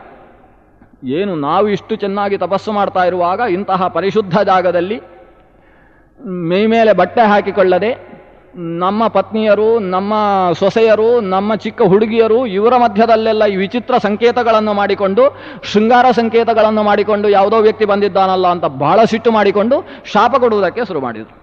ಒಬ್ಬೊಬ್ಬರು ಒಂದೊಂದು ರೀತಿ ಶಾಪ. ನಿನ್ನ ಗಾನ ಯಾರೂ ಕೇಳಲಿಕ್ಕೆ ಸಾಧ್ಯ ಇಲ್ಲ, ನಿನ್ನ ಗಾನ ಅದೇನು ಗಾನ ಮಾಡ್ತೀಯೋ, ನಮ್ಮ ಹುಡುಗಿಯರು ಮಾತ್ರ ನಿನ್ನ ಜೊತೆಗೆ ಬರಬೇಕು ಅಂತ ಗಾನ ಮಾಡ್ತಿ, ಕತ್ತೆಯ ಹಾಗೆ ಗಾನ ಮಾಡ್ತಾ ಇದ್ದಿ, ಕತ್ತೆ ಆಗಿ ಹೋಗಿ ಅಂತ ಒಬ್ಬ ಶಾಪ ಕೊಟ್ಟ ಅಂತೆ. ಖರವದ್ ಗಾಯಸೇ ಯಸ್ಮಾತ್ ಖರಸ್ತಸ್ಮಾತ್ ಭವಿಷ್ಯ ನಿಂತು ಒಬ್ಬನ ಶಾಪ, ನೀನು ಕತ್ತೆಯಾಗಿ ಹೋಗುವಂತ ಒಬ್ಬನ ಶಾಪ. ಮತ್ತೊಬ್ಬ ರಾಕ್ಷಸೋವಾ ಪಿಶಾಚೋವಾ ದಾನವೋವಾ ಅಥವಾ ತಥಾ ಅಂತ ಏನು ಬೇಕಾದರೂ ಆಗಿ ಹೋಗು, ಒಂದು ರಕ್ಕಸ ಆಗಿ ಹೋಗುವಂತ, ಹೀಗೆಲ್ಲ ಶಾಪ. ಒಬ್ಬೊಬ್ಬರು ಒಂದೊಂದು ರೀತಿಯ ಶಾಪ ಮನಸ್ಸಿಗೆ ಬಂದದ್ದು ಕೊಟ್ರಂತೆ. ಇಷ್ಟೆಲ್ಲ ಕೊಟ್ಟರೆ ಇವನಿಗೆ ಯಾವ ಶಾಪವೂ ತಾಗಲಿಲ್ಲ ಈ ಸ್ವರೂಪಕ್ಕೆ. ಹೇಳ್ತಾರೆ ವ್ಯಾಸರು, ಯಥಾದಿತ್ಯ ಪ್ರಕಾಶೇನ ತಾರಕಾ ನಭಸಿ ಸ್ಥಿತಾಃ ನ ದ್ಯೋತಂತೆ ಪ್ರಕಾಶೇನ ತದ್ವತ್ ತೇಜಾಂಸಿ ಶಂಕರೇ. ಹೇಗೆ ಆಕಾಶದಲ್ಲಿ ಸೂರ್ಯ ಬೆಳಗ್ತಾ ಇದ್ದರೆ ಆಕಾಶದಲ್ಲಿ ಬೆಳಕನ್ನು ಕೊಡಬಹುದಾದ ಶಕ್ತಿಯುಳ್ಳ ನಕ್ಷತ್ರಗಳು ಕಿಂಚಿತ್ತೂ ಕಾಣಿಸುವುದಿಲ್ಲ ಹೇಗೋ, ಹಾಗೆ ಶಂಕರ ಅನ್ನುವ ತೇಜಸ್ಸಿನ ಮುಂದೆ ಋಷಿಗಳ ಯಾವ ತೇಜಸ್ಸೂ ಫಲಿಸಲಿಲ್ಲ, ಎಲ್ಲವೂ ಕೂಡ ಮುಚ್ಚಿ ಹೋಗಿಬಿಟ್ಟವು ಅಂತ. ಒಟ್ಟಿನಲ್ಲಿ ಇವನಿಗೆ ಶಾಪ ಕೊಟ್ಟರೆ ಶಾಪವೂ ತಾಗುವುದಿಲ್ಲ. ಹಾಗೆಂತೇಳಿ ಇವ ಮಾಡುವ ಶೃಂಗಾರ ಕೆಲಸಗಳನ್ನೆಲ್ಲ ಯಾವುದನ್ನೂ ಬಿಡುವುದಿಲ್ಲ. ನಮ್ಮ ಇಡೀ ತಪೋವನವನ್ನೇ ಹಾಳುಗೆಡವುತ್ತಾ ಇದ್ದಾನೆ ಅಂತ ಸಿಟ್ಟು ಬಂದು ಹೋಯಿತು ಅವರಿಗೆಲ್ಲ. ಅವರೆಲ್ಲ ಸಿಟ್ಟು ಬಂದು ಶಾಪ ಕೊಟ್ಟರೆ ತಾಗುವುದಿಲ್ಲ, ಏನು ಮಾಡಬೇಕು, ಕೈಯಲ್ಲಿ ಹಿಡ್ಕೊಂಡು ಹೊಡೆಯುವುದಕ್ಕೆ ಶಕ್ತಿ ಇಲ್ಲ. ಯಾಕಂದರೆ ಬರೀ ಪಾಚಿಯನ್ನು ತಿಂದು ಬದುಕುವವರು, ಭೋಜನ ಶಾಲೆ ಇರಲಿಲ್ಲ ಅವರಿಗೆ. ಆದ್ದರಿಂದ ಹೊಡೆದು ಬೀಳಿಸುವುದಕ್ಕೂ ಶಕ್ತಿ ಇಲ್ಲ. ಇನ್ನು ಶಾಪ ಕೊಟ್ಟರೆ ಶಾಪವೂ ತಾಗುವುದಿಲ್ಲ, ಏನು ಮಾಡಬೇಕು ಅಂತ ಗೊತ್ತಾಗದೆ ಹತ್ತಿರ ಬಂದ್ರಂತೆ. ಸಾಮದಿಂದ ಮೊದಲು ಸಿಟ್ಟು ಮಾಡಿಕೊಂಡ್ರು, ಈಗ ಸಾಮದಿಂದ ಹೇಳಲಿಕ್ಕೆ ಶುರು ಮಾಡಿದರು. ಸ್ವಲ್ಪ ವ್ಯತ್ಯಾಸ ಆಯಿತು. ನಿಜವಾದ ಕ್ರಮ ಹೇಗೆ ಅಂದರೆ ಮೊದಲು ಸಾಮದಿಂದ ಹೇಳಬೇಕು, ನೋಡಪ್ಪ ಇದು ಆಶ್ರಮದಲ್ಲಿ ಹೀಗೆ ಇಲ್ಲ, ಬೆಳಗ್ಗೆ 12 ಗಂಟೆ ತನಕ ಪೂಜೆ ಆಗುವಲ್ಲಿ ತನಕ ಅಂಗಿ ತೆಗೆದೇ ಒಳಗೆ ಪ್ರವೇಶ ಮಾಡಬೇಕು. ಆನಂತರ ಹೊರಗೆ ಎಲ್ಲ ಬರುವಾಗ ಅಂಗಿ ಹಾಕಿಯೇ ತಿರುಗಾಡಬೇಕು, ಹಾಗೆ ಹೀಗೆ ತಿರುಗಾಡುವ ಹಾಗಿಲ್ಲ ಅಂತ ಹೀಗೆ ಸಾಮದಿಂದ ಹೇಳಬೇಕೋ ಬೇಡೋ. ಅದು ಹೇಳದೆ ಇದ್ದಕ್ಕಿದ್ದಾಗೆ ಶಾಪ ಕೊಡುವುದಕ್ಕೆ ಶುರು ಮಾಡಿದರು. ಶಾಪ ಫಲಿಸುವುದಿಲ್ಲ ಅಂತ ಆದ ಮೇಲೆ ಸಾಮದಿಂದ ಹೇಳಲಿಕ್ಕೆ ಶುರು ಮಾಡಿದರು. ನೋಡು, ಏತೇ ಚಾನ್ಯೇ ಚ, ಇಲ್ಲಿ ಈ ಹೆಂಗಸರೆಲ್ಲ ಇಲ್ಲಿ ವಾಸ ಮಾಡ್ತಾ ಇರ್ತಾರೆ, ನಾವೆಲ್ಲ ತಪಶ್ಚರ್ಯ ಮಾಡ್ತಕ್ಕಂಥವರು, ನಮ್ಮ ಜಾಗಕ್ಕೆ ಸಂಬಂಧಿಸಿದ ಕೆಲಸ ಅಲ್ಲ. ಬ್ರಹ್ಮಚರ್ಯ ರತಾನಾಂಚ ವನವಾಸಿನಾಂ, ನಮ್ಮ ಮಧ್ಯದಲ್ಲಿ ಈ ಬ್ರಹ್ಮಚರ್ಯಕ್ಕೆ ಮಾರಕವಾಗುವ ಯಾವುದೇ ರೀತಿಯ ಸ್ವರೂಪವನ್ನು ನಾವು ತೋರಿಸಿಕೊಳ್ಳಬಾರದು. ಅದು ತಪೋವನಕ್ಕೆ ಬರತಕ್ಕಂಥವರ ಸದ್ಗುಣ, ಅದು ನೀನು ಕೂಡ ಅದನ್ನು ಕಲ್ತುಕೊಳ್ಳಬೇಕು. ಯಾಕೆ ಏನೋ ಸ್ವಲ್ಪ ಹುಚ್ಚು ಹಿಡಿದವನಾಗೆ ಇದ್ದಿ, ನಿಮಗೆ ಲೋಕದಲ್ಲಿ ಹೇಗೆ ಬದುಕಬೇಕು ಅಂತಲೇ ಅರ್ಥ ಆಗೋದಿಲ್ಲ. ಸ್ವಲ್ಪ ಇದನ್ನೆಲ್ಲ ಅರ್ಥ ಮಾಡಿಕೊಂಡು ಬದುಕಬೇಕು. ಅದರ ಜೊತೆಗೆ ಒಬ್ಬ ಋಷಿಗೆ ಸಿಟ್ಟು ಬಂತಂತೆ. ಇವರೆಲ್ಲ ಏನು ಅವನಿಗೆ ಹೀಗೆ ಹೇಳುವುದು, ಚೆನ್ನಾಗಿ ಗುದ್ದಿ ದಬ್ಬಿ ಅವನನ್ನು ಕಳಿಸೋದು ಬಿಟ್ಟು ಇವರೆಲ್ಲ ಏನು ಹೇಳುವುದು ಅಂತ. ಮೇಯಲ್ಲಿ ಶಕ್ತಿ ಇಲ್ಲ, ಆದರೆ ಸಿಟ್ಟು ಹೋಗಲಿಲ್ಲ. ಅವ ಹೇಳಿದ, ನೀನು ಹೀಗೆಲ್ಲ ಬರುವುದು ಅಂತಾದರೆ ನಿನ್ನ ಲಿಂಗವನ್ನು ಉದುರಿಸಿ ಬಿಡ್ತೇವೆ ಅಂತ ಹೇಳಿಬಿಟ್ಟ. ಆಗ ಶಿವ ಹೇಳಿದ, ತ್ಯಾಜಿತೆ ಚತ್ವಯಾ ಲಿಂಗೇ ತತಃ ಏನು ಉವಾಚಶ್ಲಕ್ಷ್ಣಯಾ ವಾಚ ಪ್ರಹಸನ್ನಿವ ಶಂಕರ ನ ಶಕ್ಯಮಿದಮಸ್ಮಾಕಂ ಲಿಂಗಂ ಪಾತಯಿತುಂ ಬಲಾತ್. ಅದು ಅಸಾಧ್ಯವಾದ ಕೆಲಸ, ದೇವತೆಗಳೇ ಬಂದರೂ ಸಾಧ್ಯವಾಗದೇ ಇರುವ ಕೆಲಸ. ನೀವು ಯಾಕೆ ಆ ಪ್ರಯತ್ನ ಮಾಡ್ತೀರಿ, ನಾನೇ ಬೀಳಿಸಿ ಬಿಡ್ತೇನೆ ಅಂತೇಳಿ ಲಿಂಗ ತ್ಯಾಗವನ್ನು ಮಾಡಿ ಶಿವ ಹೋದ. ಲಿಂಗಕ್ಕೆ ಆಮೇಲೆ ಪೂಜೆ ಶುರು ಆಯಿತು. ಇದೊಂದು ವಿಶಿಷ್ಟವಾದ ಕಥೆ. ಹೀಗೆ ಶಿವಲಿಂಗದ ಆರಾಧನೆ ಶುರು ಆಗುವುದನ್ನು ಹೇಳ್ತಕ್ಕಂತಹ ಕಥೆ ಶುರು ಆಯಿತು. ಇಷ್ಟಾಗಿ ಶಿವ ಹೋದರೆ ಆಮೇಲೆ ಲೋಕದಲ್ಲಿ ಸಂತಾನಾಭಿವೃದ್ಧಿಯೇ ಆಗ್ತಾ ಇಲ್ಲಂತೆ. ದೊಡ್ಡ ಕೋಲಾಹಲ ಲೋಕದಲ್ಲಿ ಉಂಟಾಗುವುದಕ್ಕೆ ಶುರುವಾಯಿತು. ತ್ರೈಲೋಕ್ಯೇ ಸರ್ವಭೂತಾನಾಂ ಪ್ರಾದುರ್ಭಾವೋ ನ ಜಾಯತೆ. ಈ ಶಿವ ಸಂತಾನ ಶಕ್ತಿಯನ್ನು ಕೊಡ್ತಕ್ಕಂತಹ ದೇವ. ಬೇರೆ ಬೇರೆ ಸ್ವರೂಪದಲ್ಲಿ ಒಂದು ಸರ್ವಶ್ರೇಷ್ಠ ಶಕ್ತಿ ನಿಂತು ಬೇರೆ ಬೇರೆ ಕೆಲಸವನ್ನು ಮಾಡುತ್ತೆ. ಆದ್ದರಿಂದ ಶಿವ, ಆನಂತರ ಶಿವನಿಗೆ ಸಂಬಂಧಿಸಿದ ಗಣದಲ್ಲಿ ಒಂದು ಸರ್ಪಗಣವೂ ಸೇರುತ್ತೆ. ಈ ಸರ್ಪಶಕ್ತಿಗಳು, ವಿಘ್ನೇಶ ಅವನಿಗೆ ಸಂಬಂಧಿಸಿದ ಶಕ್ತಿ, ಇವೆಲ್ಲವೂ ಕೂಡ ಸಂತಾನ ಶಕ್ತಿಯನ್ನು ಕೊಡ್ತಕ್ಕಂತಹ ಶಕ್ತಿಗಳು. ಅದರಲ್ಲಿ ಈಗ ಶಿವನ ಕೋಪದಿಂದಾಗಿ ಆನಂತರ ಎಲ್ಲೂ ಮನುಷ್ಯರಿಗೆ ಅಂತಲ್ಲ ಪ್ರಾಣಿಗಳಲ್ಲೂ ಸಂತಾನ ಆಗ್ತಾ ಇಲ್ಲಂತೆ. ಹೀಗಾದರೆ ಪರಿಸ್ಥಿತಿ ಏನು ಮುಂದೆ? ಈಗ ಇರುವವರು ಮತ್ತೆ ಮುದುಕರಾಗಿ ಹೋಯಿತು ಅಂತಾದರೆ ಮುಂದೆ ಲೋಕ ಉದ್ಧಾರ ಆಗುವುದು ಹೇಗೆ? ಇವರೆಲ್ಲ ಯಜ್ಞ ಶುರು ಮಾಡಿದರು, ಪುತ್ರಕಾಮೇಷ್ಟಿ ಯಾಗ ಮಾಡಿ ಆನಂತರ ಸಂತಾನವನ್ನು ಪಡೆಯೋಣ ಅಂತ. ಸಂತಾನಾರ್ಥಂ ಪ್ರವೃತ್ತಾನಾಂ ಋಷೀಣಾಂ ವಿಭವಾತ್ಮನಾಂ ಕ್ರತವೋ ನವ್ಯವರ್ತಂತ ಋತುಕಾಲಾಭಿಗಾಮಿನಾಂ. ಯಾಗದಿಂದ ಯಾವುದರಿಂದಲೂ ಫಲ ಆಗಲಿಲ್ಲ. ವಾಮದೇವ ಯಜ್ಞ ಫಲವನ್ನೇ ಕೊಡಲಿಕ್ಕೆ ಸಾಧ್ಯ ಆಗಲಿಲ್ಲ. ಇಂತಹ ಸ್ಥಿತಿಯಲ್ಲಿ ಇವರೆಲ್ಲ ಇನ್ನು ಪ್ರಜೆಗಳ ವೃದ್ಧಿಯಾಗುವುದು ಹೇಗೆ ಅಂತ ಆಲೋಚನೆ ಮಾಡಿ ಚತುರ್ಮುಖ ಬ್ರಹ್ಮನಲ್ಲಿ ಹೋಗಿ ಪ್ರಾರ್ಥನೆ ಸಲ್ಲಿಸಿದರು. ಪ್ರಾರ್ಥನೆ ಸಲ್ಲಿಸುವಾಗ ಈ ವಿಷಯ ಹೇಳಿದರು. ಯಾವತ್ತಿಂದ ಈ ತೊಂದರೆ ಆಗ್ತಾ ಇದೆ ಅಂತ ಚತುರ್ಮುಖ ಕೇಳಿದ. ಈಗ ನೀವು ಜ್ಯೋತಿಷ್ಕರ ಹತ್ರ ಹೋಗಿ ಕೇಳುವಾಗ ಹೀಗೆಲ್ಲ ಆಗ್ತಾ ಇದೆ, ಮಕ್ಕಳೇ ಆಗ್ತಾ ಇಲ್ಲ, ಯಾಕೆ ಅಂತ ಗೊತ್ತಾಗ್ತಾ ಇಲ್ಲ. ಆಗ ಅವರೇನು ಕೇಳಬೇಕು, ನಿಮಗೆ ಅಂತಾದರೆ ಯಾವತ್ತಿಂದ ಅಂತ ಕೇಳುವುದಿಲ್ಲ, ಮದುವೆ ಆದ ಹೊತ್ತಿಂದ ಅಂತ ನಿಶ್ಚಯ ಇರುತ್ತೆ. ಇಡೀ ಪ್ರಪಂಚದಲ್ಲಿ ಇಂತಹ ತೊಂದರೆ ಆಗಿದೆ ಅಂತ ಹೇಳಿದರೆ ಅದಕ್ಕೆ ಯಾವತ್ತಿಂದ ಹೀಗಾಗಲಿಕ್ಕೆ ಶುರು ಆಯಿತು? ಮೊದಲು, ಈಗ ಬಹಳ ಹಿಂದೆ ಆದ ಮೊದಲ ಜನ್ಮ ಅಂದರೆ ಕೊನೆಯ ಜನ್ಮ ಯಾವುದು? ಅದಕ್ಕೆ ಹೇಳಿದರು ಋಷಿಮುನಿಗಳು, ಆ ರುದ್ರ ಅನ್ನುವ ಒಂದು ವಿಶಿಷ್ಟ ಸ್ವರೂಪ ನಮ್ಮಲ್ಲಿಗೆ ಬಂತು. ಮೈ ಮೇಲೆ ಬಟ್ಟೆ ಇಲ್ಲದೆ ಬಂದ ರೂಪ ಅದು ಬರುವುದಕ್ಕೆ ಹಿಂದಿನ ದಿವಸ ಒಂದು ಮಗು ಆದದ್ದು ಗೊತ್ತಿದೆ ನಮಗೆ. ಆನಂತರ ಮಾತ್ರ ಲೋಕದಲ್ಲಿ ಸಂತಾನ ವೃದ್ಧಿಯೇ ಆಗ್ತಾ ಇಲ್ಲ. ನಾವು ಆ ಸ್ವರೂಪವನ್ನು ಹೀಗೆ ಮಾಡಿ ಕಳಿಸಿದ್ದೇವೆ, ಹೀಗೆ ಎಲ್ಲ ಕಥೆ ನಡೆದಿದೆ ಅಂತ ನಡೆದ ಕಥೆಯನ್ನೆಲ್ಲ ಋಷಿಮುನಿಗಳು ಚತುರ್ಮುಖನ ಹತ್ರ ಹೇಳಿಕೊಂಡರು. ವೈದ್ಯರ ಹತ್ರ ಮತ್ತು ಜ್ಯೋತಿಷ್ಕರ ಹತ್ರ ಯಾವ ಸುಳ್ಳು ಹೇಳಬಾರ್ದಂತೆ. ಇದ್ದದ್ದನ್ನು ಸ್ಪಷ್ಟವಾಗಿ ಏನೇನು ಮಾಡಿದ್ದೇವೆ ಅದನ್ನು ಹಾಗೆ, ನಾವು ಮಾಡಿದ ತಪ್ಪು ಇರಬಹುದು, ಸರಿಯೂ ಇರಬಹುದು, ಹೇಳಿಕೊಳ್ಳುವುದಕ್ಕೆ ನಾಚಿಕೆಯಾಗುವ ವಿಷಯವೂ ಇರಬಹುದು, ಅದನ್ನು ವೈದ್ಯರಲ್ಲಿ ಮರೆಮಾಚಬಾರದು, ಜ್ಯೋತಿಷ್ಕರಲ್ಲಿ ಮರೆಮಾಚಬಾರದು ಅಂತ ಒಂದು ನಿಯಮ.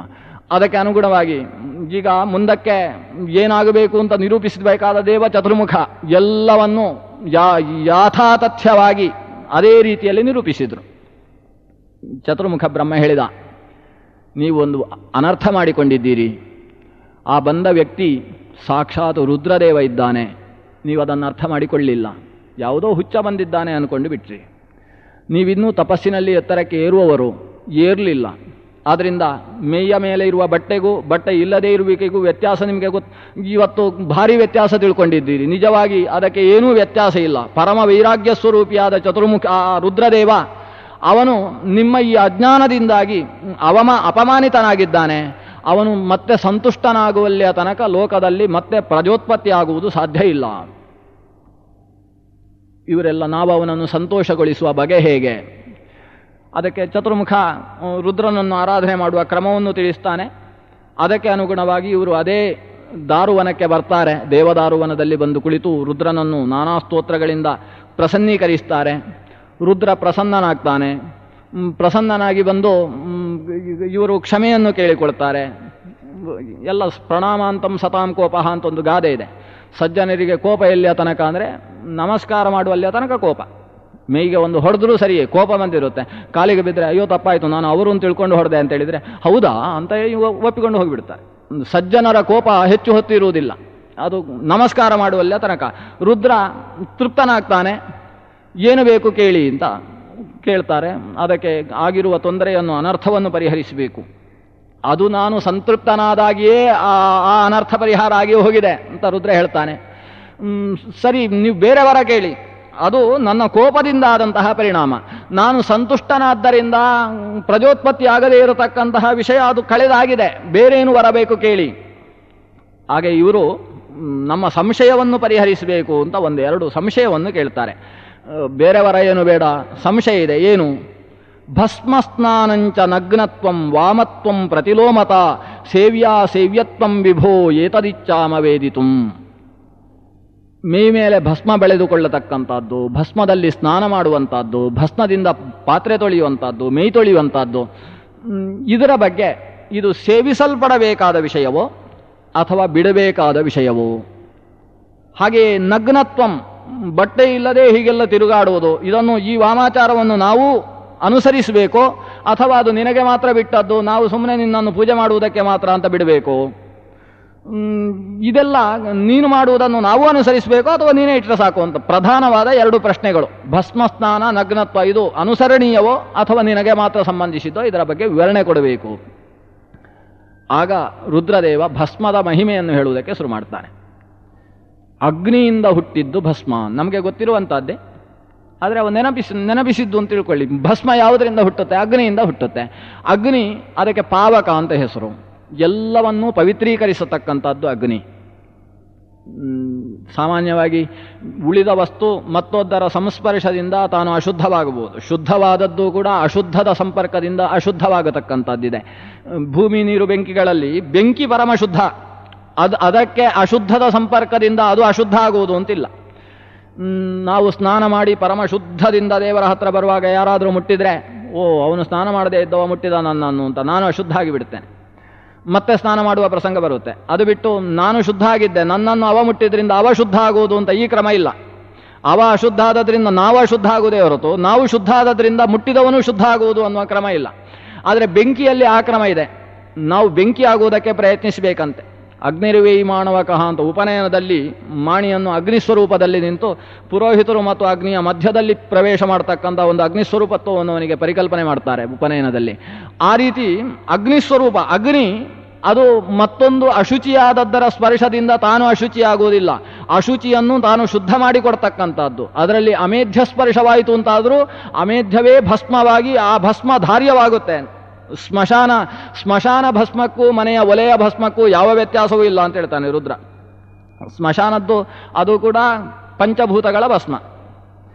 ಮನೆಯಲ್ಲಿ ಒಲೆಯಲ್ಲಿ ಹುಟ್ಟಿದ ಭಸ್ಮ ಅದು ಕೂಡ ಅಷ್ಟೇ ಪಂಚಭೂತಗಳ ಭಸ್ಮವೇ. ಇನ್ನು ಪ್ರಧಾನವಾಗಿ ಪೃಥ್ವಿಯ ಭಸ್ಮ. ಅದಕ್ಕಿಂತ ಸ್ಮಶಾನದ ಭಸ್ಮದಲ್ಲಿ ವಿಶೇಷ ಇದೆ. ಯಾಕಂದರೆ ಅದು 5 ಭೂತಗಳಿಂದ ಆದಂತಹ ಭಸ್ಮ. ಆದ್ದರಿಂದ ಸ್ಮಶಾನ ಭಸ್ಮವನ್ನು ಧರಿಸಿದ್ಯೋ ಅಥವಾ ನಿನ್ನ ಹೋಮದ ಭಸ್ಮವನ್ನು ಧರಿಸಿದ್ಯೋ, ಒಲೆಯ ಭಸ್ಮವನ್ನು ಧರಿಸಿದ್ಯೋ ಕೇಳಬೇಡಿ. ಭಸ್ಮ ಅಂದ ಮೇಲೆ ಎಲ್ಲವೂ ಭಸ್ಮವೇ. ಆ ಭಸ್ಮದಲ್ಲಿ ಅಲ್ಲಿಯ ಭಸ್ಮ ಇಲ್ಲಿಯ ಭಸ್ಮ ಅಂತ ವ್ಯತ್ಯಾಸ ಇಲ್ಲ. ಎಲ್ಲವೂ ಬೆಂಕಿಯಿಂದ ಹುಟ್ಟಿದ ಭಸ್ಮ. ಅಂದ ಬೆಂಕಿಯೇ ಅಷ್ಟು ಪವಿತ್ರವಾದ ಬೆಂಕಿ ತಾನು ಆರಿ ಹೋಗುವಾಗ ತನ್ನ ತೇಜಸ್ಸನ್ನು ತನ್ನ ಭಸ್ಮ ಅನ್ನುವ ಸ್ವರೂಪದಲ್ಲಿ ಇಟ್ಟು ಹೋಗಿರುತ್ತೆ.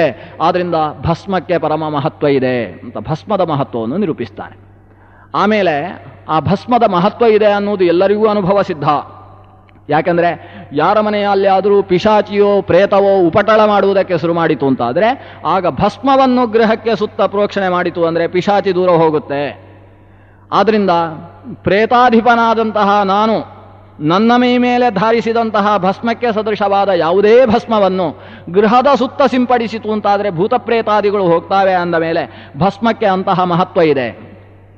ಅಷ್ಟೇ ಅಲ್ಲ, ವಟುಗಳೇ ಆಗಿರಲಿ ಗೃಹಸ್ಥರೇ ಆಗಿರಲಿ ಪ್ರತಿನಿತ್ಯವೂ ಭಸ್ಮಧಾರಣೆ ಅವಶ್ಯವಾಗಿ ಮಾಡಲೇಬೇಕು ಅಂತ ವಿಧಿ ಮಾಡ್ತಾನೆ ರುದ್ರ. ಅದು ವಿಧಿ ಎಲ್ಲ ಕಡೆಯಲ್ಲಿ ಇರುವಂಥದ್ದೇ. ಯಾಕಂದರೆ 4 ವಸ್ತುಗಳಿಂದ ಶರೀರದಲ್ಲಿ ಊರ್ಧ್ವನಾಮವನ್ನು ಹಾಕಿಕೊಳ್ಳಬೇಕು ಅನ್ನೋ ವಿಧಿಯನ್ನು ಸ್ಮೃತಿಗಳು ಮಾಡ್ತಾವೆ. ಭಸ್ಮವನ್ನು ಅಡ್ಡಕ್ಕೆ ಲೇಪಿಸಿಕೊಳ್ಳಿ ಅಂತ ರುದ್ರ ಎಲ್ಲೂ ಹೇಳಲಿಲ್ಲ. ಇಲ್ಲಿ ಊರ್ಧ್ವ ಅನ್ನೋ ಶಬ್ದವನ್ನು ಬಳಸಲಿಲ್ಲ. ಆದರೆ ಊರ್ಧ್ವನಾಮವನ್ನು ಧರಿಸುವುದಕ್ಕೆ ಸ್ಮೃತಿ ಹೇಳುತ್ತೆ. 4 ದ್ರವ್ಯದಿಂದ ಸ್ನಾನ ಮಾಡುವ ಹೊತ್ತಿಗೆ ಜಲದಿಂದ ಊರ್ಧ್ವನಾಮವನ್ನು ಧರಿಸಿಕೊಳ್ಳಿ.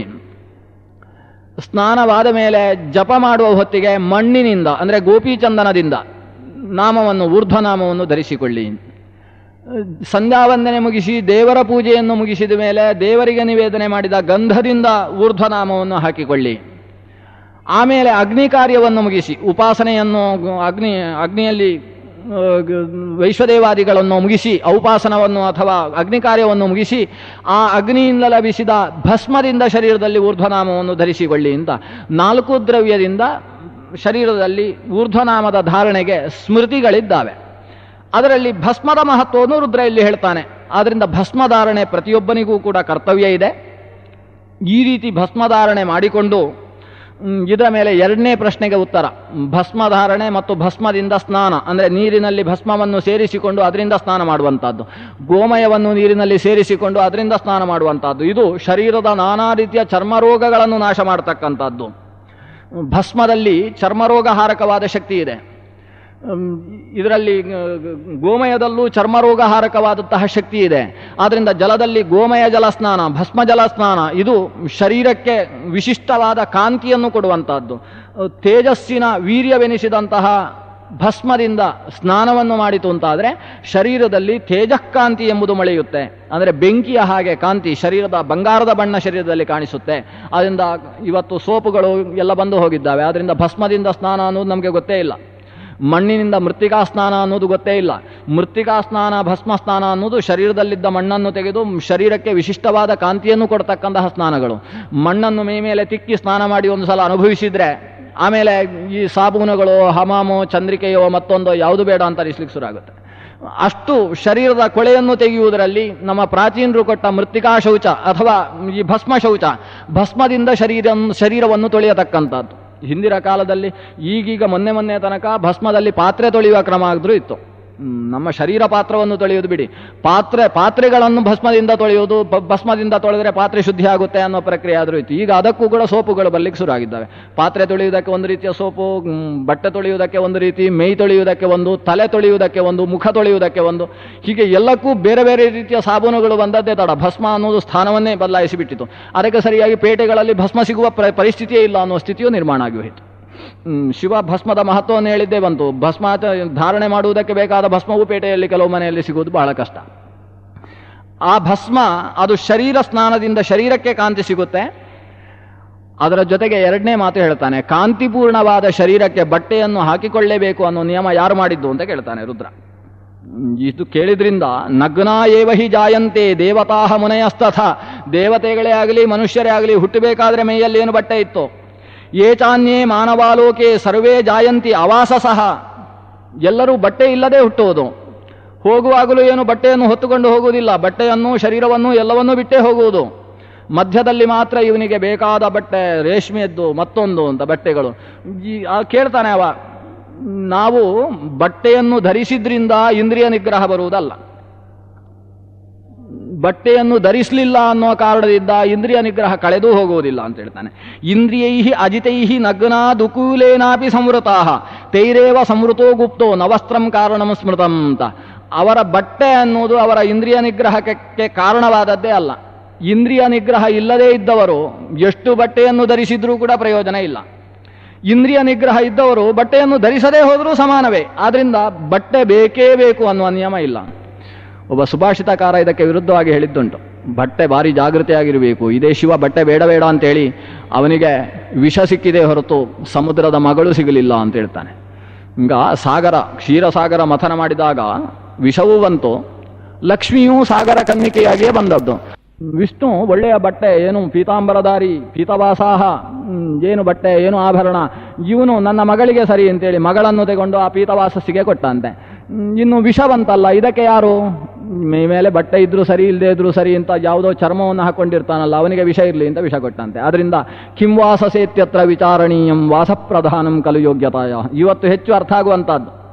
ಸಭೆಯಲ್ಲಿ ಹೋಗಿ ಮೊದಲನೇ ಸೀಟಲ್ಲಿ ಬನ್ನಿ ಕೂತುಕೊಳ್ಳಿ ಅಂತ ಉಪಚಾರ ಯಾರಿಗೆ ಮಾಡುವುದು ಅಂದರೆ, ಅವನು ಕುತ್ತಿಗೆಗೆ ಲಂಗೋಟಿ ಹಾಕಿದರೆ ಅವನಿಗೆ ಉಪಚಾರ ಉಂಟು, ಅದು ಇಲ್ಲ. ಆದ್ರಿಂದ ಅವನು ಎಷ್ಟು ಮೈ ಮೇಲೆ ಹಾಕಿಕೊಂಡಿದ್ದಾನೆ, ಅವನ ಬಟ್ಟೆ ಹೇಗುಂಟು ಅನ್ನುವುದನ್ನು ನೋಡಿ ಉಪಚಾರ ಹೆಚ್ಚು.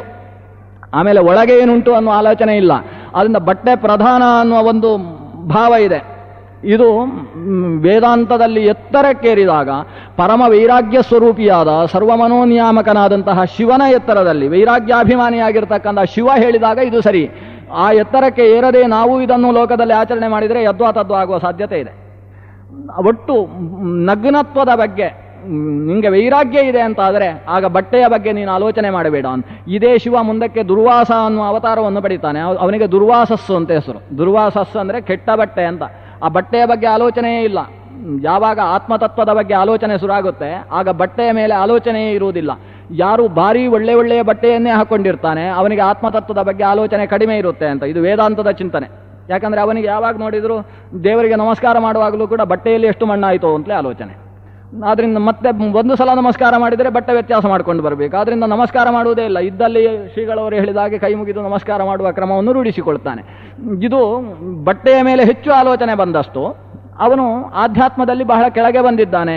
ವೈರಾಗ್ಯ ಅನ್ನೋದು ಅವನನ್ನು ಮುಟ್ಲಿಲ್ಲ ಅನ್ನೋದು ಅರ್ಥ ಆಗುತ್ತೆ. ಆದ್ದರಿಂದ ವೈರಾಗ್ಯದಲ್ಲಿ ಬಹಳ ಎತ್ತರದಲ್ಲಿರತಕ್ಕಂತಹ ಶಿವ ಆಡ್ತಕ್ಕಂತಹ ಮಾತು, ನಗ್ನತ್ವಕ್ಕೂ ವಿಶಿಷ್ಟವಾದ ಸ್ಥಾನ ಇದೆ, ಭಸ್ಮಕ್ಕೂ ವಿಶಿಷ್ಟವಾದ ಸ್ಥಾನ ಇದೆ. ಇವೆಲ್ಲವನ್ನೂ ಜೀವನದಲ್ಲಿ ಸರಿಯಾಗಿ ಅರ್ಥೈಸಿಕೊಂಡು ರೂಢಿಸಿಕೊಂಡಂತಹ ವ್ಯಕ್ತಿ ಅಷ್ಟಸಿದ್ಧಿಗಳನ್ನು ಅಡಿಮಾ ಮಹಿಮಾ ಚೈವ ಲಘಿಮಾ ಪ್ರಾಪ್ತಿರೇವಚ ಗರಿಮಾ ಪಂಚಮೀ ಚೈವ ಷಷ್ಠಂ ಪ್ರಾಕಾಮ್ಯಮೇವಚ ಈಶಿತ್ವಂ ವಶಿತ್ವಂಚ ಹ್ಯಮರತ್ವಂಚತೆ ಗತಾಹ ಅಂತ ಅಷ್ಟಸಿದ್ಧಿಗಳನ್ನು ಸಂಪಾದಿಸಿಕೊಂಡು ಅಮರಸ್ಥಾನವನ್ನು ಪಡೆಯತಕ್ಕಂಥವರಿದ್ದಾರೆ. ಈ ದಾರಿಯಲ್ಲಿ ಮುಂದುವರಿಯುವುದಕ್ಕೆ ನೀವೂ ಅಭ್ಯಾಸ ಮಾಡಿ ಅಂತ ಹೇಳಿ ಶಿವ ತನ್ನಲ್ಲಿ ಪ್ರಶ್ನೆ ಮಾಡಿದ ಋಷಿಮುನಿಯರಿಗೆ ಈ ವಿಷಯವನ್ನು ನಿರೂಪಿಸಿದ ಅನ್ನೋ ವಿಷಯದ ಜೊತೆಗೆ ಶಿವಪುರಾಣವನ್ನು ಬ್ರಹ್ಮಾಂಡ ಪುರಾಣದಲ್ಲಿ ನಾವು 2 ದಿವಸಗಳಲ್ಲಿ ಕೇಳಿದ್ವಿ. ಬಹುಶಃ ಲಿಂಗಪುರಾಣದಲ್ಲೂ ಕೂಡ ಬಂದ ಕಥೆ ಒಂದು, ಶಿವ ನೀಲಕಂಠ ಹೇಗಾದ ಅನ್ನುವ ವಿಷಯ. ಎರಡನೇದ್ದು ಲಿಂಗಾನ್ವೇಷಣೆ. ಬ್ರಹ್ಮ ಮತ್ತು ವಿಷ್ಣು ಮೇಲೆ ಕೆಳಗೆ ಹೋಗಿ ಆ ಲಿಂಗದ ಅಪಾರತೆಯನ್ನು ಮನಗಂಡಂತಹ ವಿಷಯ. ಮತ್ತೊಂದು, ದಾರುವನದಲ್ಲಿ ಶಿವ ವಿಹಾರ ಮಾಡಿ ಋಷಿಗಳನ್ನು ಅನುಗ್ರಹಿಸಿ ಕೊನೆಗೆ ಸಂಪ್ರೀತನಾಗಿ ಅವರು ಕೇಳಿದ ಭಸ್ಮಸ್ನಾನ ಮತ್ತು ನಗ್ನತೆಯ 2 ವಿಷಯದ ಬಗ್ಗೆ ಉತ್ತರ ಕೊಟ್ಟ ವಿಷಯ. ಇದರಲ್ಲಿ ಕೊನೆಯ ಕಥೆಯಲ್ಲಿ ಯಾವುದೇ ರೀತಿಯ ಫಚೀತಿ ಇಲ್ಲ. ಯಾಕಂದರೆ ಅದು ಭಸ್ಮಸ್ನಾನದ ಮಹತ್ವವನ್ನು ನಿರೂಪಿಸಿತು. ಲೋಕದಲ್ಲಿ ಲಿಂಗ ಪೂಜೆ, ಶಿವನಿಗೆ ಲಿಂಗ ಅನ್ನುವ ಪ್ರತೀಕದಲ್ಲಿ ಆರಾಧನೆ ಹೇಗೆ ಪ್ರಾರಂಭ ಆಯಿತು ಅನ್ನುವುದಕ್ಕೆ ಒಂದು ಇತಿಹಾಸವನ್ನು ಕೊಟ್ಟಿತು. ಜೊತೆಗೆ ನಗ್ನತೆಯ ಬಗ್ಗೆ ಒಂದು ವಿಶಿಷ್ಟವಾದ ವೇದಾಂತದ ದೃಷ್ಟಿಕೋನವನ್ನು ಕೊಟ್ಟಿತು. ಅದಕ್ಕಿಂತ ಹಿಂದಿನ 2 ಕಥೆಯಲ್ಲಿ ಮಾತ್ರ ಸ್ವಲ್ಪ ಯಾವುದು ಸರ್ವೋತ್ಕೃಷ್ಟ ಶಕ್ತಿ ಅನ್ನುವುದರ ಬಗ್ಗೆ ಗೊಂದಲ ಉಂಟಾಗತಕ್ಕಂತಹ ವಿಚಾರ ಹೊರಗೆ ಬಂತು. ಇದರಲ್ಲಿ ಇನ್ನೊಂದು ವಿಷಯವನ್ನು ನಾವು ಗಮನಿಸಬೇಕು. ಈ ಕಥೆಗಳೆಲ್ಲ ಪುರಾಣದಲ್ಲಿ ಬಹಳ ಕಥೆಗಳು ಅಧ್ಯಾತ್ಮಕ್ಕೆ ಸಂಬಂಧಪಟ್ಟ ವಿಷಯಗಳನ್ನು ನಿರೂಪಿಸ್ತವೆ. ಅದು ಕೇವಲ ಹೊರಗಿನ ಒಂದು ವಿಷಯವನ್ನು ಮಾತ್ರ ಹೇಳುವಲ್ಲಿ ಪುರಾಣದ ಕಥೆ ಕೊನೆಯಾಗುವುದಿಲ್ಲ. ಈಗ ಶಿವ ನೀಲಕಂಠನಾದ, ಭಗವಂತ ಕೃಷ್ಣನಾದ, ವಿಷದಿಂದ ಭಗವಂತ ಕೃಷ್ಣನಾದಾಗ ಶಿವನು ಆ ವಿಷವನ್ನು ಪಾನ ಮಾಡುವುದರ ಮೂಲಕ ನೀಲಕಂಠನೆನಿಸಿದ ಅನ್ನುವುದೆಲ್ಲ ನಮ್ಮ ಸಾಧನೆಯಲ್ಲಿ ಬೇಕಾದ ಕೆಲವು ವಿಷಯಗಳು. ನಮ್ಮಲ್ಲ ಒಂದು ಷಟ್ಚಕ್ರ ಯೋಗ ಚಿಂತನ ಅನ್ನುವ ಪದ್ಧತಿಯನ್ನು ಆಚಾರ್ಯರು ತಂತ್ರಸಾರದಲ್ಲಿ ಬಹಳ ಸಂಕ್ಷಿಪ್ತವಾಗಿ ನಿರೂಪಿಸಿದ್ದನ್ನು ಆಮೇಲೆ ದಾಸವರಿಯರು ಬಹಳ ವಿಸ್ತಾರವಾಗಿ ಬೆಳೆಸಿದ್ದಾರೆ. ಮೊನ್ನೆ ಪೂಜ್ಯ ಶ್ರೀಪಾದರು ಅದನ್ನು ನಿರೂಪಿಸಿದರು. ಹೃದಯದಲ್ಲಿ ಬಹುಭಾರ್ಯನೆನಿಸಿದ ಭಗವಂತನನ್ನು ಹೇಗೆ ಆರಾಧಿಸಬೇಕು ಅನ್ನುವ ವಿಷಯವನ್ನು ನಿರೂಪಿಸಿದರು. ಅದರಲ್ಲಿ ಹಾಗೆ ಹೃದಯದಿಂದ ಕಂಠ, ಕಂಠದಿಂದ ಮೇಲಕ್ಕೆ 2 ಹುಬ್ಬುಗಳ ಮಧ್ಯಭಾಗ ಅಥವಾ ಮೂಗಿನ ಮೂಲ ತುದಿ ಅನಿಸಿದಂತಹ ಭಾಗದಲ್ಲಿ ಭಗವಂತನನ್ನು ಚತುರ್ದಲದ ಶುಭ್ರ ಕಮಲದಲ್ಲಿ ಆರಾಧಿಸುವ ಒಂದು ವಿಧಿ ಇದೆ. ನಮ್ಮ ಶರೀರದ ಒಳಗೆ ಬ್ರಹ್ಮಾಂಡವನ್ನು ಕಾಣಬೇಕು. ಬ್ರಹ್ಮಾಂಡ ಪುರಾಣ ಕಣ್ಣು ಮುಚ್ಚಿದ್ರೂ ಕೂಡ ಬ್ರಹ್ಮಾಂಡ ಕಾಣಿಸಬೇಕು. ಕಣ್ಣು ತೆಗೆದಾಗ ಮಾತ್ರ ಬ್ರಹ್ಮಾಂಡ ಕಾಣಿಸುವುದಲ್ಲ, ಅದು ಒಂದು ಬ್ರಹ್ಮಾಂಡ ಪುರಾಣದ ಆಂತರ್ಯ ಇದೆ. ಪಿಂಡಾಂಡದೊಳಗೆ ಬ್ರಹ್ಮಾಂಡವ ಕಾಣದೆ ಮುಂಡೆಯರಾದರೂ ಪಂಡಿತರೆಲ್ಲರೂ ಅಂತ ಪುರಂದರದಾಸರು ಚೆನ್ನಾಗಿ ಬೈದು ಬಿಟ್ಟಿದ್ದಾರೆ, ನೇರವಾಗಿ ಹೇಳಿಬಿಟ್ಟಿದ್ದಾರೆ ಅವರು. ನಮ್ಮ ಈ ಪಿಂಡಾಂಡ, ಈ ಶರೀರದ ಒಳಗೆ ಬ್ರಹ್ಮಾಂಡವನ್ನು ಕಾಣಿ, ಹೊರಗಿನ ಬ್ರಹ್ಮಾಂಡವನ್ನು ಮಾತ್ರ ಮಾತಾಡಬೇಡಿ ಅಂತ ಹೇಳ್ತಾರೆ ಅವರು. ಕುಂಡಲಿ ಶಯನನ ಪದಹೃತ್ ಪುಂಡರೀಕದೊಳು ಕಂಡು ಭಜಿಸದೆ, ಪಿಂಡಾಂಡದೊಳಗೆ ಗಂಡನ ಕಾಣದೆ ಬ್ರಹ್ಮಾಂಡವ ಕಾಣದೆ ಮುಂಡೆಯರಾದರೂ ಪಂಡಿತರೆಲ್ಲರೂ. ನಿಜವಾದ ಗಂಡ ಭಗವಂತ, ಅವನನ್ನು ಬ್ರಹ್ಮಾಂಡದಲ್ಲಿ ಕಾಣಲಿಕ್ಕೆ ಪ್ರಯತ್ನಿಸ್ತಾ ಇದ್ದಾರೆ. ಪಿಂಡಾಂಡದ ಒಳಗೆ ಬ್ರಹ್ಮಾಂಡದ ಪರಿಕಲ್ಪನೆಯ ಜೊತೆಗೆ ಭಗವಂತನನ್ನು ಕಾಣಬೇಕು ಅನ್ನುವ ಆದೇಶವನ್ನು ದಾಸವರಿಯರು ಈ ಮಾತಿನಲ್ಲಿ ಹೇಳುತ್ತಾರೆ. ಅಂದರೆ ಈ ಹೊರಗೆ ಕಂಡಂತಹ ಸಪ್ತದ್ವೀಪ, ನಾವು ವಿವರಿಸಿದಂತಹ ಸಪ್ತ ಸಾಗರಗಳು, ಅವೆಲ್ಲ ಈ ಶರೀರದ ಒಳಗೂ ಕೂಡ ಚಿಂತನೆ ಮಾಡಬೇಕಾದದ್ದಿದೆ. ಹೊರಗೆ ಕಂಡ ಸಪ್ತದ್ವೀಪಗಳು ಇಲ್ಲಿ ಷಟ್ಚಕ್ರವನ್ನು ದಾಟಿ ಮತ್ತೆ ಅತ್ಯತಿಷ್ಠ ದಶಾಂಗುಲಂ ಅಂತ ಈ ಭೂಮಿಯನ್ನು ಸಂಪೂರ್ಣ ವ್ಯಾಪಿಸಿ ಶರೀರದಿಂದ 10 ಅಂಗುಲ ಮೇಲೆ ಇರತಕ್ಕಂತಹ ಮತ್ತೆ ಸಹಸ್ರಾರ ಅನ್ನುವ ಭಾಗ. ಈ ಸಪ್ತ ಚಕ್ರಗಳಲ್ಲೂ ಕೂಡ ಸಪ್ತ ದ್ವೀಪಗಳನ್ನು, ಅದರ ಜೊತೆಗೆ ಸಪ್ತ ಸಾಗರಗಳನ್ನು ಅನುಸಂಧಾನ ಮಾಡತಕ್ಕಂತಹ ಪ್ರಕ್ರಿಯೆಯನ್ನು ವಿಶೇಷವಾಗಿ ವಿಜಯದಾಸರು ತಮ್ಮ ಸುಳಾದಿಗಳಲ್ಲಿ ನಿರೂಪಿಸ್ತಾರೆ. ಅದರಲ್ಲಿ ಮೂಲಾಧಾರದಿಂದ ಪ್ರಾರಂಭಿಸಿ ಅಥವಾ ವೃಷಣಾಸನದಿಂದ ಪ್ರಾರಂಭಿಸಿ ಒಂದೊಂದು ಚಕ್ರದ ಚಿಂತನೆಯನ್ನು ಮಾಡ್ತಾ ಅಲ್ಲಿಂದ ವಿಶುದ್ಧಿಯಿಂದ ಆಜ್ಞಾಚಕ್ರಕ್ಕೆ ಬಂದಾಗ, ಆಜ್ಞಾ ಅಂದರೆ ನಮ್ಮ ಕಣ್ಣ ಎದುರು ಅಥವಾ 2 ಹುಬ್ಬುಗಳ ಮಧ್ಯ, ಈ ಭಾಗದಲ್ಲಿ 4 ದಳದ ಒಂದು ಶುಭ್ರವಾದ ಕಮಲವನ್ನು ಆಲೋಚನೆ ಮಾಡಬೇಕು. ಆ ಕಮಲದ ಮಧ್ಯದಲ್ಲಿ ಶ್ರೀಕೃಷ್ಣನನ್ನು ಧ್ಯಾನಿಸಬೇಕು. ಆ ಶ್ರೀಕೃಷ್ಣ ಅನ್ನುವ ಭಗವಂತನ ಸ್ವರೂಪವನ್ನು ಗರುಡಶೇಷರುದ್ರರು ಆರಾಧನೆ ಮಾಡ್ತಾ ಇದ್ದಾರೆ ಅಂತ ಆ ಭಕ್ತರಾದ ಗರುಡಶೇಷರುದ್ರರನ್ನೂ ಕೂಡ ಅಲ್ಲಿ ಧ್ಯಾನಿಸಬೇಕು. ಹೀಗೆ ನಮ್ಮ ಎಲ್ಲ ಮೂಲಾಧಾರ, ಸ್ವಾಧಿಷ್ಠಾನ, ಮಣಿಪೂರ, ಅನಾಹತ, ಆಜ್ಞೆ, ಈ ಎಲ್ಲ ಚಕ್ರಗಳಲ್ಲೂ ಕೂಡ ಭಗವಂತನ ಬೇರೆ ಬೇರೆ ಸ್ವರೂಪಗಳನ್ನು ನಿರೂಪಿಸಿ ಆ ಭಗವಂತನ ಸ್ವರೂಪವನ್ನು ಅಲ್ಲಿ ಧ್ಯಾನಿಸ್ತಾ ಇರತಕ್ಕಂತಹ ಅಭಿಮಾನಿ ದೇವನನ್ನು ನಿರೂಪಿಸಿ ಆಜ್ಞಾಚಕ್ರಕ್ಕೆ ಬಂದಾಗ ಅಲ್ಲಿ ಗರುಡಶೇಷ ರುದ್ರರು ಭಗವಂತನ ಕೃಷ್ಣ ಸ್ವರೂಪವನ್ನು ಧ್ಯಾನಿಸ್ತಾ ಇದ್ದಾರೆ ಅಂತ ಆಲೋಚಿಸಿ ಅಂತ. ಅಲ್ಲಿಂದ ಮತ್ತೆ ಶಿರೋರಂಧ್ರಕ್ಕೆ ಹೋದಾಗ ಅಲ್ಲಿ ವಾಸುದೇವ ರೂಪದ ಚಿಂತನೆಯನ್ನು ಹೇಳ್ತಾರೆ. ಆದರೆ ಈ ಕಣ್ಣಿನ ಮುಂದುಗಡೆ ಶ್ರೀಕೃಷ್ಣ ಅನ್ನೋ ಸ್ವರೂಪವನ್ನು ಆಲೋಚಿಸುವ ವಿಧಿಯನ್ನು ನಿರೂಪಿಸ್ತಾರೆ. ಅಲ್ಲಿ ಸಪ್ತ ಸಾಗರಗಳಲ್ಲಿ ಕ್ಷೀರಸಾಗರದ ಪ್ರದೇಶ ಅದು. ಮೂಲಾಧಾರ ಅದು ಲವಣ ಸಮುದ್ರ ಅಂತ ಸುರ ಆಗುತ್ತೆ. ಅಲ್ಲಿಂದ ಸ್ವಾಧಿಷ್ಠಾನಕ್ಕೆ ಬಂದರೆ ಅದು ಸುರಾ ಸಮುದ್ರ. ಅದರಿಂದ ಸ್ವಾಧಿಷ್ಠಾನ ಚಕ್ರದಲ್ಲಿ ಭಗವಂತನ ಆರಾಧನೆ, ಭಗವಂತನ ಚಿಂತನೆ, ಭಗವಂತನ ಅನುಸಂಧಾನ ಇದನ್ನು ಶಾಸ್ತ್ರ ನಿಷೇಧ ಮಾಡುತ್ತೆ. ಸ್ವಾಧಿಷ್ಠಾನ ಚಕ್ರದಲ್ಲಿ ಕುಂಡಲಿ ಶಕ್ತಿಯ ಪ್ರಬೋಧನೆ ನಡೆಸುವ ಹಾಗಿಲ್ಲ. ಅಲ್ಲಿ ನಡೆಸಿತು ಅಂತೇಳಿದರೆ ಆತನ ಶಕ್ತಿ ಕೆಳಗೆ ಸೋರಿ ಹೋಗುತ್ತೆ ಅಂತ. ಷಟ್ಚಕ್ರಗಳಲ್ಲಿ ಸ್ವಾಧಿಷ್ಠಾನವನ್ನು ಬಿಟ್ಟೇ ಚಿಂತನೆ. ಸ್ವಾಧಿಷ್ಠಾನದಿಂದ ಮೇಲೆ ನಾಭಿಗೆ ಬಂದ ಮೂಲಾಧಾರ ಸ್ವಾಧಿಷ್ಠಾನ ಇದೆ, ಸ್ವಾಧಿಷ್ಠಾನದಿಂದ ಮಣಿಪೂರವನ್ನು ತ್ಯಾಗ ಮಾಡ್ತಾರೆ. ಹೀಗೆ ಮೂಲಾಧಾರ ಅದು ಲವಣ ಸಮುದ್ರ ಆದರೆ, ಸ್ವಾಧಿಷ್ಠಾನ ಇಕ್ಷು ಸಾಗರ ಆದರೆ, ಸ್ವಾಧಿಷ್ಠಾನದ ಮೇಲೆ ಇರತಕ್ಕಂತಹ ಮಣಿಪೂರ ಅದು ಸುರಾ ಸಮುದ್ರ, ಅದನ್ನು ಧ್ಯಾನದಿಂದ ಹೊರಗೆ ಹಾಕ್ತಾರೆ. ಅಲ್ಲಿಂದ ಮೇಲೆ ಬಂದರೆ ಅನಾಹತ ಚಕ್ರದಲ್ಲಿ ನವನೀತ ಅಥವಾ ಘೃತ ಸಮುದ್ರವನ್ನು ಧ್ಯಾನಿಸಿ, ಕಂಠಕ್ಕೆ ಬಂದಾಗ ದಧಿ ಸಮುದ್ರ, ಅಲ್ಲಿಂದ 6ನೆಯ ಸಮುದ್ರವಾದ ಕ್ಷೀರ ಸಮುದ್ರವನ್ನು ಈ ಆಜ್ಞಾಚಕ್ರದಲ್ಲಿ ಧ್ಯಾನಿಸಿ ಅಂತ ಹೇಳ್ತಾರೆ. ಕ್ಷೀರ ಸಮುದ್ರದಲ್ಲಿ ಮಥನ ಮಾಡಬೇಕು. ಕ್ಷೀರಸಾಗರ ಮಥನ ಮಾಡಿದಾಗ ವಿಷ ಹೊರಗೆ ಬರುತ್ತೆ. ಅದರಿಂದಲೇ ಜಾಗೃತೆಯಾಗಿರಿ ಅಂತ ಶ್ರೀಗಳವರು ಹೇಳಿದ್ದು. ನೀವು ಕಂಠ ಅಲ್ಲಿಂದ ಮೇಲಕ್ಕೆ ಎಟಕುವುದಿಲ್ಲ ಅಂತ ಬಿಟ್ಟು ಬಿಡಿ ಅಂತ. ಬಹಳ ಕಷ್ಟದ ಕೆಲಸ ಅದು. ಆಜ್ಞಾಚಕ್ರಕ್ಕೆ ಹೋದರೆ ಆಮೇಲೆ ಸಮಸ್ಯೆ ಇಲ್ಲ. ಅಲ್ಲಿ ನಿಂತರೆ ಆಮೇಲೆ ನಮಗೆ ಆಜ್ಞೆ ಸಿಗುತ್ತೆ. ಅಲ್ಲಿಂದ ಮೇಲಕ್ಕೆ ಹೇಗೆ ಹೋಗಬೇಕು ಅಂತ ಅಲ್ಲಿ ಸ್ವರೂಪೋದ್ಧಾರಕ ಗುರು ಅಲ್ಲಿಂದಲೇ ಮೇಲಿಂದ ಆಜ್ಞೆ ಕೊಡ್ತಾನೆ. ಅದರಿಂದ ಸ್ವರೂಪೋದ್ಧಾರಕ ಗುರುವನ್ನು ಕಾಣತಕ್ಕಂತಹ ಜಾಗ ಆದ್ರಿಂದಲೇ ಅದಕ್ಕೆ ಆಜ್ಞಾಚಕ್ರ ಅಂತ ಹೆಸರು. ಅಲ್ಲಿ ಮಥನ ಮಾಡಬೇಕು. ಮಥನ ಮಾಡಿದಾಗ ಮೊದಲು ಹೇಳುವುದು ವಿಷ. ವಿಷವನ್ನು ಮೀರಿ ಮಥನ ಮಾಡುವುದು ಬಹಳ ಕಷ್ಟ.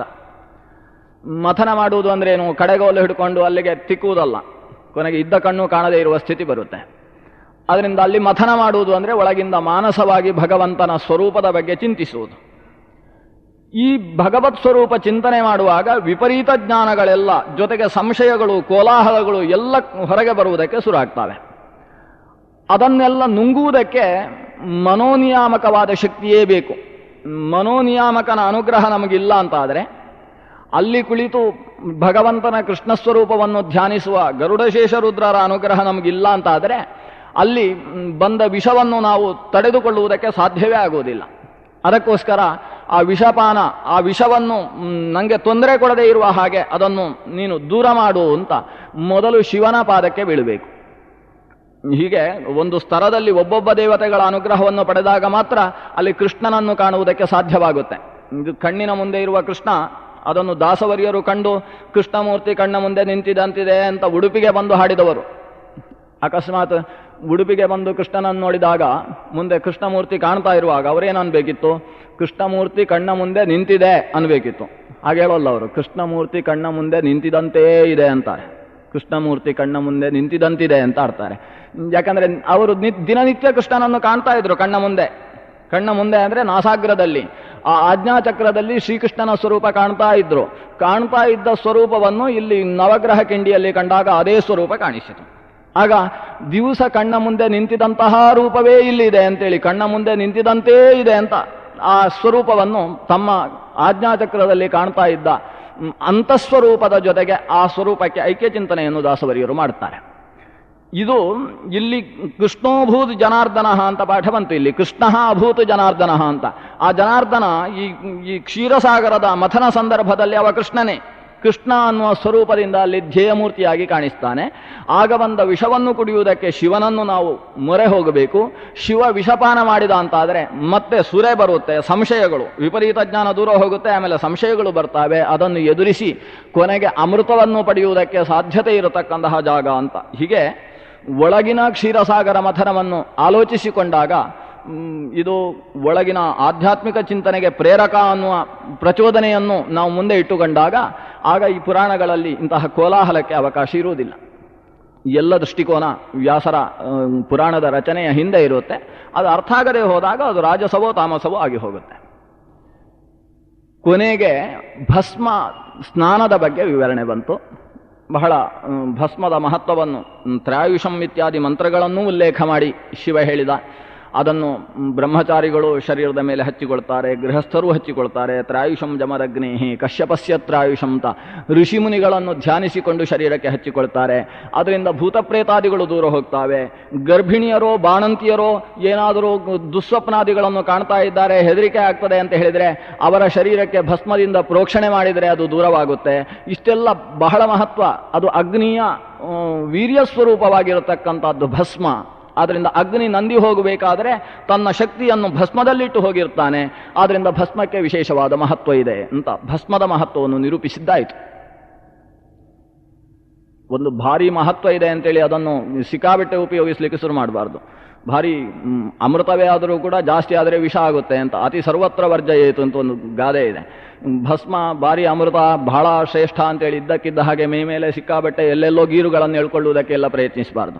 ಅದು ಎಷ್ಟು ಶ್ರೇಷ್ಠವಾದದ್ದನ್ನು ಹೇಗೆ ಉಪಯೋಗಿಸಬೇಕು ಅಂತ ಹೇಳ್ತಾರೋ ಹಾಗೆ ಉಪಯೋಗಿಸಬೇಕು.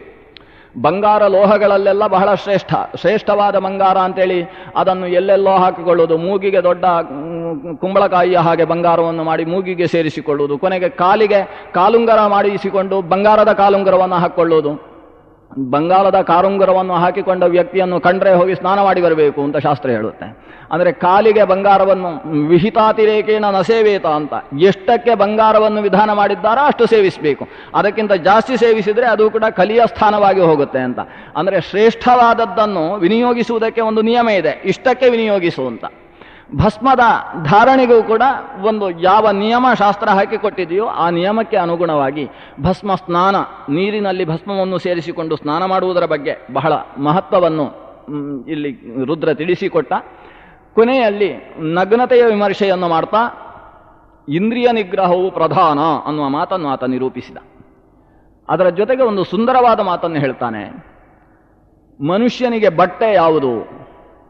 ಆತನ ಒಳಮೆಯನ್ನು ಮುಚ್ಚತಕ್ಕಂಥದ್ದು ನಿಜವಾಗಿ ಚರ್ಮ ಅಂತ ಹೇಳ್ತಾನೆ. ನಿಜವಾಗಿ ಶರೀರವನ್ನು ಮುಚ್ಚುವಂತಹ ಭಾಗವನ್ನು ದೇವರೇ ಸೃಷ್ಟಿ ಮಾಡಿಟ್ಟಿದ್ದಾನೆ, ಅದು ಚರ್ಮ. ಚರ್ಮ ಇರಲಿಲ್ಲ ಅಂತ ಹೇಳಿದ್ರೆ ಒಳಗೆಲ್ಲ ಏನು ಗೋಜಲು ಕೆಟ್ಟ ಮಾಂಸ ಎಲುಬುಗಳು ಖಂಡಿತು ಅಂತಾದರೆ ವಾಕರಿಕೆ ಬರತಕ್ಕಂತಹ ಸ್ಥಿತಿ ಮನುಷ್ಯನದ್ದು. ಚರ್ಮ ಒಂದು ಸುಂದರವಾಗಿ ನಿರ್ಮಾಣ ಮಾಡಿಬಿಟ್ಟಿದ್ದಾನೆ. ಒಳಗೆ ಎಷ್ಟು ಹೊಲಸು ಇದ್ರೂ ಕೂಡ ಅದು ಹೊರಗೆ ಕಾಣದೇ ಇರುವ ಹಾಗೆ ಸುಂದರವಾದ ಚರ್ಮ ಭಗವಂತ ನಿರ್ಮಾಣ ಮಾಡಿದ್ದಾನೆ. ಆದ್ರಿಂದ ನಿಜವಾದ ಅಂಬರ ಅಂದರೆ ಅದು ಚರ್ಮಾಂಬರ. ಅದರಿಂದ ರುದ್ರನಿಗೆ ಚರ್ಮಾಂಬರಧಾರಿ, ಚರ್ಮಾಂಬರ ಅಂತ ಹೆಸರು, ತ್ವಗಂಬರ ಅಂತ. ಚರ್ಮಾಂಬರ ಅಂದರೂ ದಿಗಂಬರ ಅಂದರೂ ಹೆಚ್ಚೇನು ವ್ಯತ್ಯಾಸ ಇಲ್ಲ. ಅವನು ಆನೆಯ ಚರ್ಮವನ್ನು ಹುಲಿಯ ಚರ್ಮವನ್ನು ಹಾಕೊಂಡಿದ್ದಾನೆ ಅನ್ನೋ ಅರ್ಥಕ್ಕಿಂತ ಹೆಚ್ಚಿನ ಅರ್ಥ ಚರ್ಮಾಂಬರ ಅಂತ ಹೇಳಿದರೆ ದಿಗಂಬರ ಅಂತ ಅರ್ಥ. ಅಂದರೆ ಹೇಗೆ ದಿಕ್ಕೇ ಬಟ್ಟೆ, ದಿಕ್ಕೇ ಬಟ್ಟೆ ಅಂದರೆ ಬೇರೆ ಬಟ್ಟೆ ಇಲ್ಲ ಅಂತ. ಚರ್ಮವೇ ಬಟ್ಟೆ ಅಂದರೆ ದೇವರು ಕೊಟ್ಟ ಚರ್ಮವನ್ನು ಬಿಟ್ಟರೆ ಬೇರೆ ಬಟ್ಟೆ ಇಲ್ಲ ಅಂತ. ಅದು ಪರಮ ವೈರಾಗ್ಯಶಾಲಿಯಾದ ರುದ್ರನ ಒಂದು ವಿಶಿಷ್ಟವಾದ ಹೆಸರು ಚರ್ಮಾಂಬರ ಅಂತ. ಚರ್ಮ ನಿಜವಾದ ಬಟ್ಟೆ ಅಂತ ಹೇಳ್ತಾನೆ. ಆದರೆ ಚರ್ಮದ ಮೇಲೆ ನಾನಾ ಬಟ್ಟೆಗಳನ್ನು ಧರಿಸಿಕೊಳ್ತಾರಲ್ಲ, ಧರಿಸಿಕೊಳ್ಳಬೇಕು. ಯಾವ ಬಟ್ಟೆ ಬೇಕು ಅಂದರೆ ಕ್ಷಮಾ ಧೃತಿರಹಿಂಸಾಚ ವೈರಾಗ್ಯಂ ಚೈವ ಸರ್ವಶಃ ತುಲ್ಯೌ ಮಾನಾಪಮಾನೌ ಚ ತತ್ ಪ್ರಾವರಣಮುತ್ತಮಂ. ಉತ್ತಮವಾದ ಪ್ರಾವರಣ, ಉತ್ತಮವಾದ ಮೇಲ್ಬಟ್ಟೆ ಅಂದರೆ ಯಾವುದು ಅಂದರೆ ನಾಲ್ಕಂತೆ. ಒಂದು, ನಾಲ್ಕರ ಜೊತೆಗೆ 5, ಕೊನೆಯದ್ದು ಒಂದು. ಕ್ಷಮೆ, ಧೃತಿ, ಅಹಿಂಸ, ವೈರಾಗ್ಯ, ಮಾನಾಪಮಾನಗಳಲ್ಲಿ ತುಲ್ಯತೆ. ಈ 5 ಬಹಳ ಶ್ರೇಷ್ಠವಾದಂತಹ ಬಟ್ಟೆ. ಈ ಬಟ್ಟೆ ಇದ್ದವನಿಗೆ ಉಳಿದ ಬಟ್ಟೆ ಲೆಕ್ಕಕ್ಕೆ ಇಲ್ಲ. ಅದು ಇದ್ರೂ ಒಂದೇ, ಬಿಟ್ಟರು ಒಂದೇ. ಅವನು ಸಂಪೂರ್ಣ ತನ್ನನ್ನು ತಾನು ನಿಗ್ರಹಿಸಿಕೊಂಡಿರ್ತಾನೆ. ಅವನಿಗೆ ಪ್ರಮುಖವಾಗಿ ಬೇಕಾದ ಬಟ್ಟೆ. ಉಳಿದ ಬಟ್ಟೆ ಇದ್ದು ಈ ಬಟ್ಟೆ ಇಲ್ಲ ಅಂತಾದರೆ ಅವನಗ್ನ, ಈ ಬಟ್ಟೆ ಇದ್ದು ಉಳಿದ ಬಟ್ಟೆ ಇಲ್ಲ ಅಂತಾದರೆ ಅವನಗ್ನ. ಶಾಸ್ತ್ರದ ಚಿಂತನೆಯಲ್ಲಿ ನಗ್ನ ಅನ್ನೋ ಶಬ್ದ, ಈಗ ನಾವು ಎಲ್ಲೆಲ್ಲೋ ನಗ್ನ ಅನ್ನೋ ಶಬ್ದವನ್ನು ಬಳಸ್ತೇವೆ. ನಗ್ನ ಸತ್ಯವನ್ನು ಹೇಳೋಣ, ಕೆಲವು ಸಲ ನಗ್ನ ಅಂದರೆ ಅದೊಂದು ಅವಾಚ್ಯವಾದ ಶಬ್ದ ಅನ್ನುವಲ್ಲಿಯ ತನಕದ ಭಾವನೆ ಬೆಳೆದಿದೆ. ಸಂಸ್ಕೃತದಲ್ಲಿ ಆ ಶಬ್ದಕ್ಕೆ ಅಂತಹ ಯಾವುದೇ ರೀತಿಯ ಬೇಲಿ ಇಲ್ಲ. ನಗ್ನ ಅನ್ನೋ ಶಬ್ದವನ್ನು ಯಾವ ಅರ್ಥದಲ್ಲಿ ಸಂಸ್ಕೃತ ಬಳಸ್ತದೆ ಅಂದರೆ, ಯಾವ ಒಂದು ಶಾಸ್ತ್ರವನ್ನು ಓದುವ ವ್ಯಕ್ತಿ ತನ್ನ ಮನಸ್ಸನ್ನು ಶುದ್ಧ ಇಟ್ಟುಕೊಳ್ಳುವುದಕ್ಕೋಸ್ಕರ ಭೋಜನದ ಬಗ್ಗೆ ಜಾಗೃತೆ ವಹಿಸಬೇಕು ಅನ್ನುವ ಮಾತಿದೆ ಶಾಸ್ತ್ರದಲ್ಲಿ. ಯಾಕಂದರೆ ಭೋಜನ, ನಾವು ತಿನ್ನುವ ಆಹಾರ ಅದು ಮನಸ್ಸಾಗಿ ಪರಿವರ್ತಿತವಾಗುತ್ತೆ. ಆದ್ದರಿಂದ ಆಹಾರದ ಬಗ್ಗೆ ಜಾಗೃತೆಯಾಗಿರು ಅಂತ ಹೇಳ್ತಾ ಒಂದು ಜುಗುಪ್ಸಿತಾನ್ನ ತ್ಯಾಗ ಮಾಡು ಅಂತ ಹೇಳುತ್ತೆ. ಜುಗುಪ್ಸಿತಾನ್ನ ತ್ಯಾಗ ಮಾಡು ಅಂತ ಹೇಳಿ ಅಂದರೆ ಕೆಲವು ಕಡೆಯಲ್ಲಿ ಊಟ ಮಾಡಬೇಡ, ಎಲ್ಲೋ ಫಾಸ್ಟ್ ಫುಡ್ ಅಂತಿರುತ್ತೆ, ನಿಂತುಕೊಂಡು ಓಡಾಡಿಕೊಂಡು ತಿನ್ನುವ ಕೆಲಸ ಎಲ್ಲ ಮಾಡಬೇಡ. ಎಲ್ಲೆಲ್ಲೋ ಯಾರೋ ಊಟಕ್ಕೆ ಕರೆದ್ರು ಅಂತ ಅವರ ಮನೆಗೆ ಹೋಗಿ ತಿನ್ನುವುದಕ್ಕೆ ಹೊರಡಬೇಡ. ತಿನ್ನುವುದರ ಬಗ್ಗೆ ಎಚ್ಚರವಾಗಿರು ಅಂತ ಜುಗುಪ್ಸಿತಾನ್ನ ತ್ಯಾಗ ಮಾಡು ಅಂತ ಹೇಳುತ್ತೆ. ಆಮೇಲೆ ಜುಗುಪ್ಸಿತಾನ್ನ ಯಾವುದು ಅಂತ ಹೇಳುವಾಗ ನಗ್ನ ಅನ್ನವೂ ಕೂಡ ಜುಗುಪ್ಸಿತಾನ್ನ ಅಂತ ಹೇಳುತ್ತೆ. ನಗ್ನ ಅನ್ನ ಅಂದರೆ ನಗ್ನರು ಹಾಕುವ ಊಟ. ನಗ್ನರು ಯಾರು ಅಂತ ಕೇಳಿದರೆ ಶಾಸ್ತ್ರ ಏನು ಹೇಳುತ್ತೆ ಗೊತ್ತು? ಯಾರ ಕುಲದಲ್ಲಿ ವೇದಾಧ್ಯಯನ ಇಲ್ಲವೋ, ಯಾರ ಕುಲದಲ್ಲಿ ಶಾಸ್ತ್ರ ಶ್ರವಣ ಅನ್ನುವುದು ಇಲ್ಲವೋ, ಯಾರ ಕುಲದಲ್ಲಿ ಶಾಸ್ತ್ರ ಪಾಠನ ಅನ್ನುವುದು ಇಲ್ಲವೋ ಅಂಥವರಿಗೆ ನಗ್ನರು ಅಂತ ಹೆಸರು. ತೇಷಾಮನ್ನಂ ಜುಗುಪ್ಸಿತಂ ಅಂತ ಹೇಳುತ್ತೆ. ಅಂದರೆ ನಗ್ನ ಅಂದರೆ ಏನೂ ಇಲ್ಲದೆ ಇದ್ದವರು ಅಂತ. ಏನೂ ಇಲ್ಲದೆ ಇದ್ದವರು ಅಂದರೆ ಯಾರು ಅಂದರೆ ಯಸ್ಯ ಕುಲೇ ನಾಸ್ತಿ ವೇದಃ, ಯಾರ ಕುಲದಲ್ಲಿ ವೇದಾಧ್ಯಯನವೇ ನಡೆದಿಲ್ಲವೋ, ಯಾರು ಶಾಸ್ತ್ರವನ್ನು ಕೇಳಿದ್ದು ಹೇಳಿದ್ದು ಇಲ್ಲವೇ ಇಲ್ಲವೋ ಅಂತಹ ವ್ಯಕ್ತಿಗಳಿಗೆ ನಗ್ನರು ಅಂತ ಹೆಸರು. ತೇಷಾಮನ್ನಂ ವಿಗರ್ಹಿತಂ, ಅವರ ಅನ್ನವನ್ನು ಊಟ ಮಾಡಬೇಡ, ಮಾಡಿದರೆ ನಿನ್ನ ಮನಸ್ಸು ಕೆಡುತ್ತೆ ಅಂತ. ಹೀಗೆ ನಗ್ನ ಅನ್ನೋ ಶಬ್ದವನ್ನು ಅಷ್ಟು ಶಾಸ್ತ್ರದ ದೃಷ್ಟಿಯಿಂದ ಅವಲೋಕನೆ ಮಾಡಿದವರು ಪ್ರಾಚೀನರು. ದಶನಗ್ನಾಹ ಪ್ರಕೀರ್ತಿತಾಹ ಅಂತ, ಬಟ್ಟೆ ಉಟ್ಟರೂ ಕೂಡ ನಗ್ನನೇ ಆಗಿರ್ತಾನೆ ಅಂತ 10 ವಿಧವಾದ ನಗ್ನತೆಯನ್ನು ನಿರೂಪಣೆ ಮಾಡುತ್ತೆ. ಆ ಬಗ್ಗೆ ರುದ್ರ ಒಂದು ವಿಶಿಷ್ಟವಾದ ದೃಷ್ಟಿಯನ್ನು ಕೊಟ್ಟ. ಪ್ರಧಾನವಾಗಿ ಬೇಕಾದ ಬಟ್ಟೆ ಯಾವುದು ಅಂದರೆ ಮೊದಲನೆಯದ್ದು ಕ್ಷಮ. ಕ್ಷಮ ಅನ್ನುವ ಗುಣ ಇಲ್ಲ ಅಂತ ಆದರೆ ಅವನಿಗೆ ಬಟ್ಟೆ ಇದ್ದೂ ಕೂಡ ಪ್ರಯೋಜನ ಇಲ್ಲ ಅಂತ. ಕ್ಷಮ ಅಂದರೆ ಏನು? ನಮಗೆ ಮತ್ತೊಬ್ಬ ಅಪಕಾರ ಮಾಡಿದರೂ ಕೂಡ ಅದನ್ನು ಮನಸ್ಸಲ್ಲಿ ಇಟ್ಟುಕೊಳ್ಳದೇ ಇರತಕ್ಕಂತಹ ಗುಣ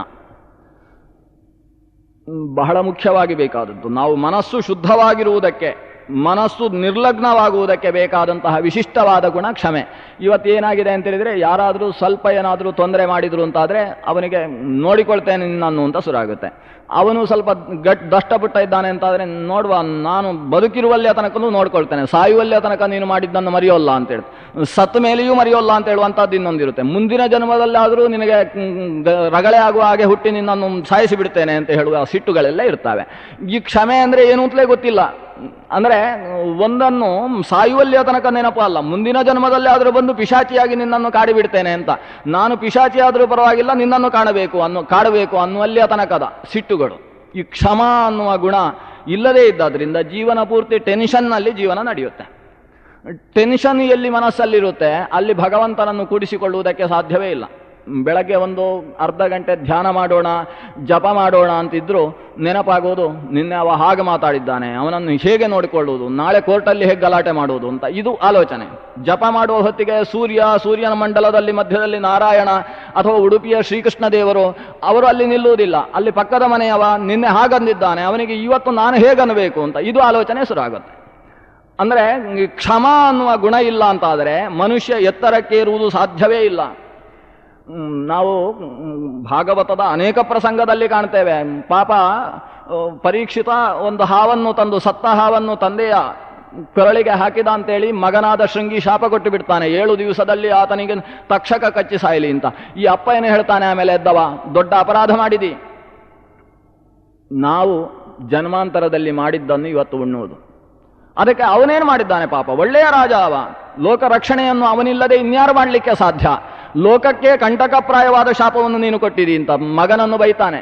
ನನಗೆ ಇವತ್ತು ಸತ್ತ ಸರ್ಪ ಅವ ಹಾಕಿದ್ದಾನೆ ಅಂದರೆ ನಾನು ಜನ್ಮಾಂತರದಲ್ಲಿ ಅವನಿಗೆ ಸತ್ತ ಸರ್ಪ ಹಾಕಿರಬೇಕು, ಇಲ್ಲೇ ಹೋದರೆ ಅವ ಯಾಕೆ ಹಾಕ್ತಾನೆ? ನಾನು ಜನ್ಮಾಂತರದಲ್ಲಿ ಮಾಡಿದ ಕರ್ಮದ ಫಲ ಇವತ್ತು ಅನುಭವಿಸ್ತಾ ಇದ್ದೇನೆ. ಪಕ್ಕದ ಮನೆಯವ ನನಗೆ ತೊಂದರೆ ಮಾಡಿದ ಅಂದರೆ ನಾನು ಜನ್ಮಾಂತರದಲ್ಲಿ ಅವನಿಗೆ ತೊಂದರೆ ಮಾಡಿರಬೇಕು, ಅದು ಆಲೋಚನೆ ಮಾಡುವುದಿಲ್ಲ. ಇವೇನು ಮಾಡ್ತಾನೆ, ಈ ಸಲ ಅವ ತೊಂದರೆ ಮಾಡಿದ್ದಾನೆ ಅಂದರೆ ನಾನು ಜನ್ಮಾಂತರದಲ್ಲಾದರೂ ತೊಂದರೆ ಮಾಡಬೇಕು ಅಂತ ಆಲೋಚನೆ ಮಾಡ್ತಾನೆ. ಆದರೆ ಪ್ರಾಚೀನರು ಯಾರೂ ಅದನ್ನು ಆಲೋಚನೆ ಮಾಡಲಿಲ್ಲ.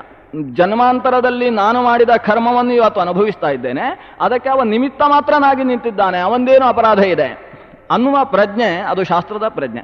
ಈ ಪ್ರಜ್ಞೆ ಇದ್ದಾಗ ಕ್ಷಮ ಅನ್ನುವ ಗುಣ ಮನಸ್ಸಿನಲ್ಲಿ ಮೂಡುತ್ತೆ. ಈ ಕ್ಷಮೆ ಅನ್ನುವುದು ಮೊದಲ ಬಟ್ಟೆ ಅಂದ್ರೇನು? ಆತ್ಮ ನಿಗ್ರಹಕ್ಕೆ ಬೇಕಾದದ್ದು. ಇಂದ್ರಿಯ ನಿಗ್ರಹಕ್ಕೆ ಯಾವುದು ಉಪಯುಕ್ತವೋ ಅದು ಬಟ್ಟೆ. ಅದರಲ್ಲಿ ಮೊದಲನೆಯ ಪ್ರಾವರಣ ಅಂದರೆ ಕ್ಷಮ. ಕ್ಷಮಾಶಸ್ತ್ರಂ ಕರೆ ಯಸ್ಯ ದುರ್ಜನಃ ಕಿಂ ಕರಿಷ್ಯತಿ ಅಂತ ಕೇಳ್ತಾರೆ ಶಾಸ್ತ್ರಕಾರರು. ಯಾರ ಕೈಯಲ್ಲಿ ಕ್ಷಮ ಅನ್ನುವ ಒಂದು ಶಸ್ತ್ರ ಇದೆಯೋ ಅವನಿಗೆ ದುರ್ಜನರು ಏನೂ ಮಾಡಲಿಕ್ಕೆ ಸಾಧ್ಯ ಇಲ್ಲ ಅಂತ.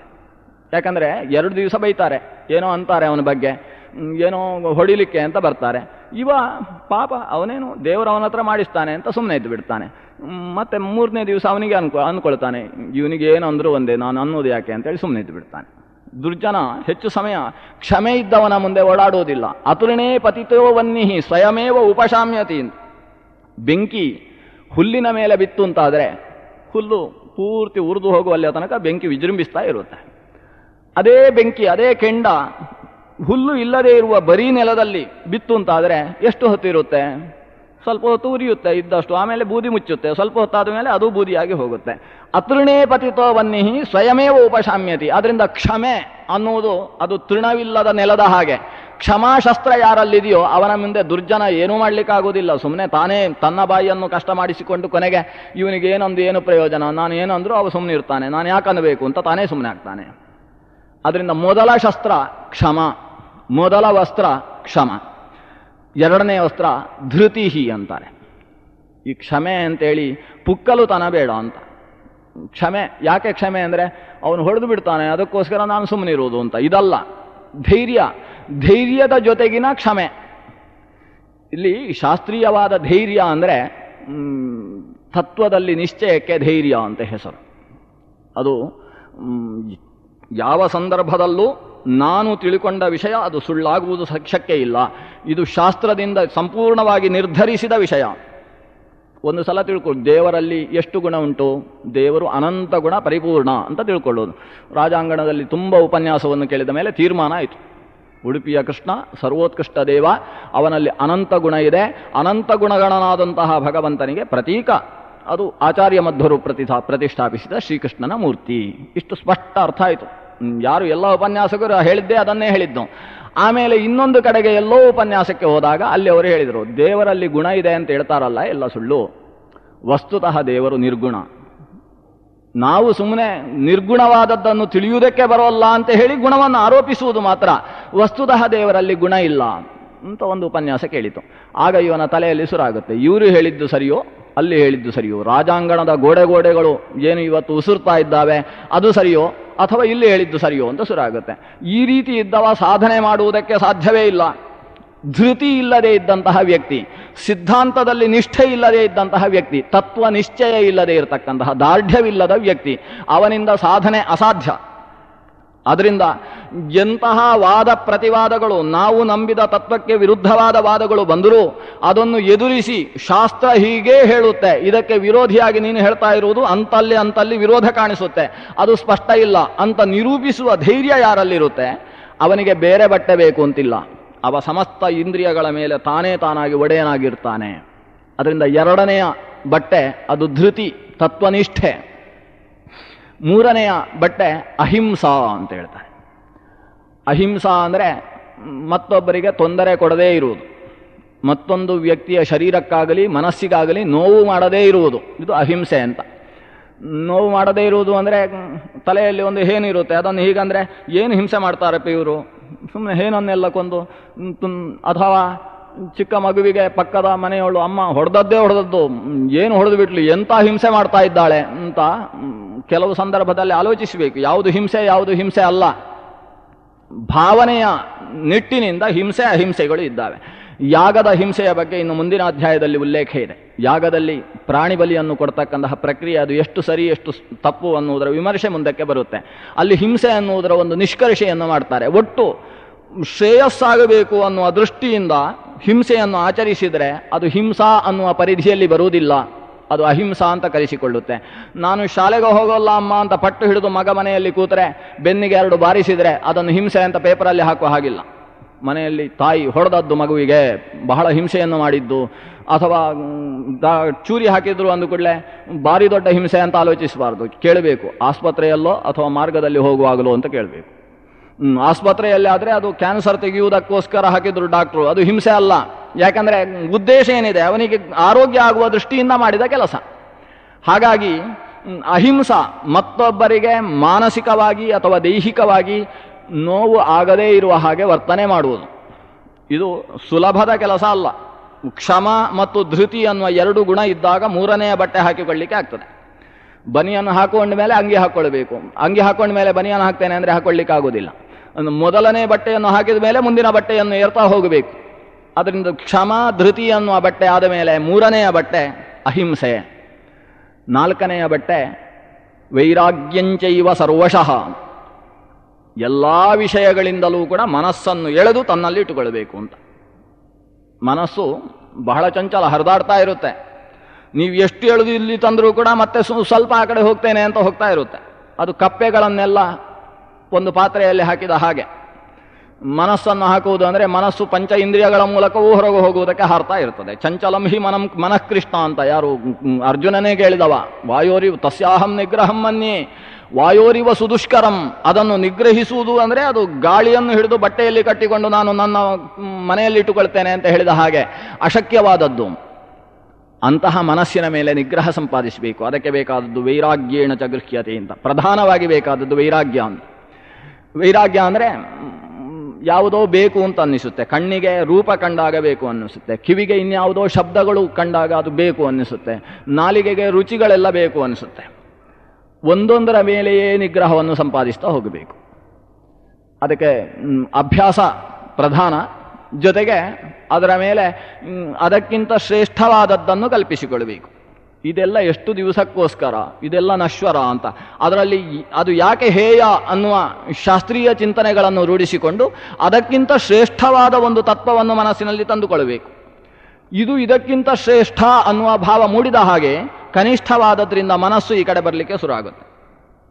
ಮತ್ತೆ ಮತ್ತೆ ಎಲ್ಲೋ ಮನಸ್ಸು ಹೋಯಿತು ಅಂದರೆ ಯಥೋ ಯತಃ ನಿಸ್ಸರತಿ, ಎಲ್ಲೆಲ್ಲಿಂದ ಮನಸ್ಸು ಹೋಗುತ್ತೋ ಅಲ್ಲಲ್ಲಿಂದ ಮನಸ್ಸು ಎಳೆಯುವುದಕ್ಕೆ ಅಭ್ಯಾಸ ಮಾಡಬೇಕು. ಅಭ್ಯಾಸ ಮಾಡಿ ವೈರಾಗ್ಯದ ಎತ್ತರಕ್ಕೆ ಇರಬೇಕು. ಸರ್ವಶಃ ಭಗವಂತನನ್ನು ಬಿಟ್ಟು ಉಳಿದ ಎಲ್ಲ ವಸ್ತುಗಳ ಬಗ್ಗೆ ಇದು ನಶ್ವರ ಅನ್ನುವ ಭಾವದ ಜೊತೆಗೆ ಅಸಂಗತೆಯನ್ನು ಸಂಪಾದಿಸುವುದು, ಇದು ಶರೀರದ ಮೇಲೆ ಧರಿಸಬೇಕಾದ ಒಂದು ಬಟ್ಟೆ. ಕೊನೆಯ ಬಟ್ಟೆ ತುಲ್ಯವು ಮಾನಾಪಮಾನವು ಚ, ಮಾನ ಅಪಮಾನದ ಬಗ್ಗೆ ಸಮಾನತೆಯಿಂದ ಇರುವುದು. ಭಾರಿ ಕಷ್ಟ ಇದು. ಯಾರೋ 4 ಜನರ ಮಧ್ಯದಲ್ಲಿ ಇನ್ನೊಬ್ಬರು ಏನಯ್ಯ ಅಂತ ಏಕವಚನದಲ್ಲಿ ಮಾತಾಡಿದ್ರು ಸಿಟ್ಟು ಬಂದುಬಿಡುತ್ತೆ. ಏನು 4 ಜನರ ಮುಂದೆ ಅಪಮಾನ ಮಾಡಿದ ನನಗೆ ಅಂತ. ಹಿಂದೆ ದಕ್ಷನಿಗೂ ರುದ್ರನಿಗೂ ನಡೆದ ಗಲಾಟೆ ನೋಡಲಿಲ್ವೇ? ರುದ್ರ ಏನು ಯಾರಿಗೂ ನಮಸ್ಕಾರ ಮಾಡುವವ ಅಲ್ಲ, ಯಾಕಂದರೆ ಅವನಿಗೆ ಮಾನ ಅಪಮಾನ ತನಗಾದರೂ ಒಂದೇ ಇನ್ನೊಬ್ಬರಿಗಾದರೂ ಒಂದೇ, ಅದು ಆಲೋಚನೆ ಇಲ್ಲ, ಮಹಾವೈರಾಗ್ಯಶಾಲಿ. ಆದರೆ ದಕ್ಷನಿಗೆ ಅಷ್ಟು ಸಾಕಾಯಿತು. ಅವಧೂತರಿಂದ ತಾನು ಅಪಮಾನಿತನಾದ ಅಂತ ಭಾವಿಸಿಕೊಂಡ. ಈ ಅಪಮಾನ ಎತ್ತರದ 10ನೆಯ ಕಕ್ಷೆಯಲ್ಲಿರುವ ದಕ್ಷನಿಗೆ ಬಿಟ್ಟಲಿಲ್ಲ. ನಾವೆಲ್ಲ ಆ ಎತ್ತರಕ್ಕೆ ಇರುವುದು ಬಹಳ ಕಷ್ಟ ಇದೆ. ಅಷ್ಟು ಎತ್ತರಕ್ಕೆ ಏರಿದ ಮೇಲೆ ಈ ಬಟ್ಟೆಯನ್ನೆಲ್ಲ ಕಳಚಿ ಹಾಕ್ಬೋದು, ಅಲ್ಲಿಯ ತನಕ ಬಟ್ಟೆ ಇಟ್ಟುಕೊಳ್ಬೇಕು. ಆ ಎತ್ತರಕ್ಕೆ ಏರಿದರೆ ರುದ್ರ ಹೇಳ್ತಾನೆ, ಈ ಸ್ಥಿತಿಯಲ್ಲಿ ಉಳಿದ ಬಟ್ಟೆ ಗೊಡವೆಗೇ ಇಲ್ಲ. ಅದರಿಂದ ಪ್ರಧಾನವಾಗಿ ಬೇಕಾದ ಬಟ್ಟೆಗಳು ಕ್ಷಮ, ಧೃತಿ, ಅಹಿಂಸಾ ಚ ವೈರಾಗ್ಯಂಚೈವ ಸರ್ವಶಃ ತುಲ್ಯವು ಮಾನಾಪಮಾನವು ಚ.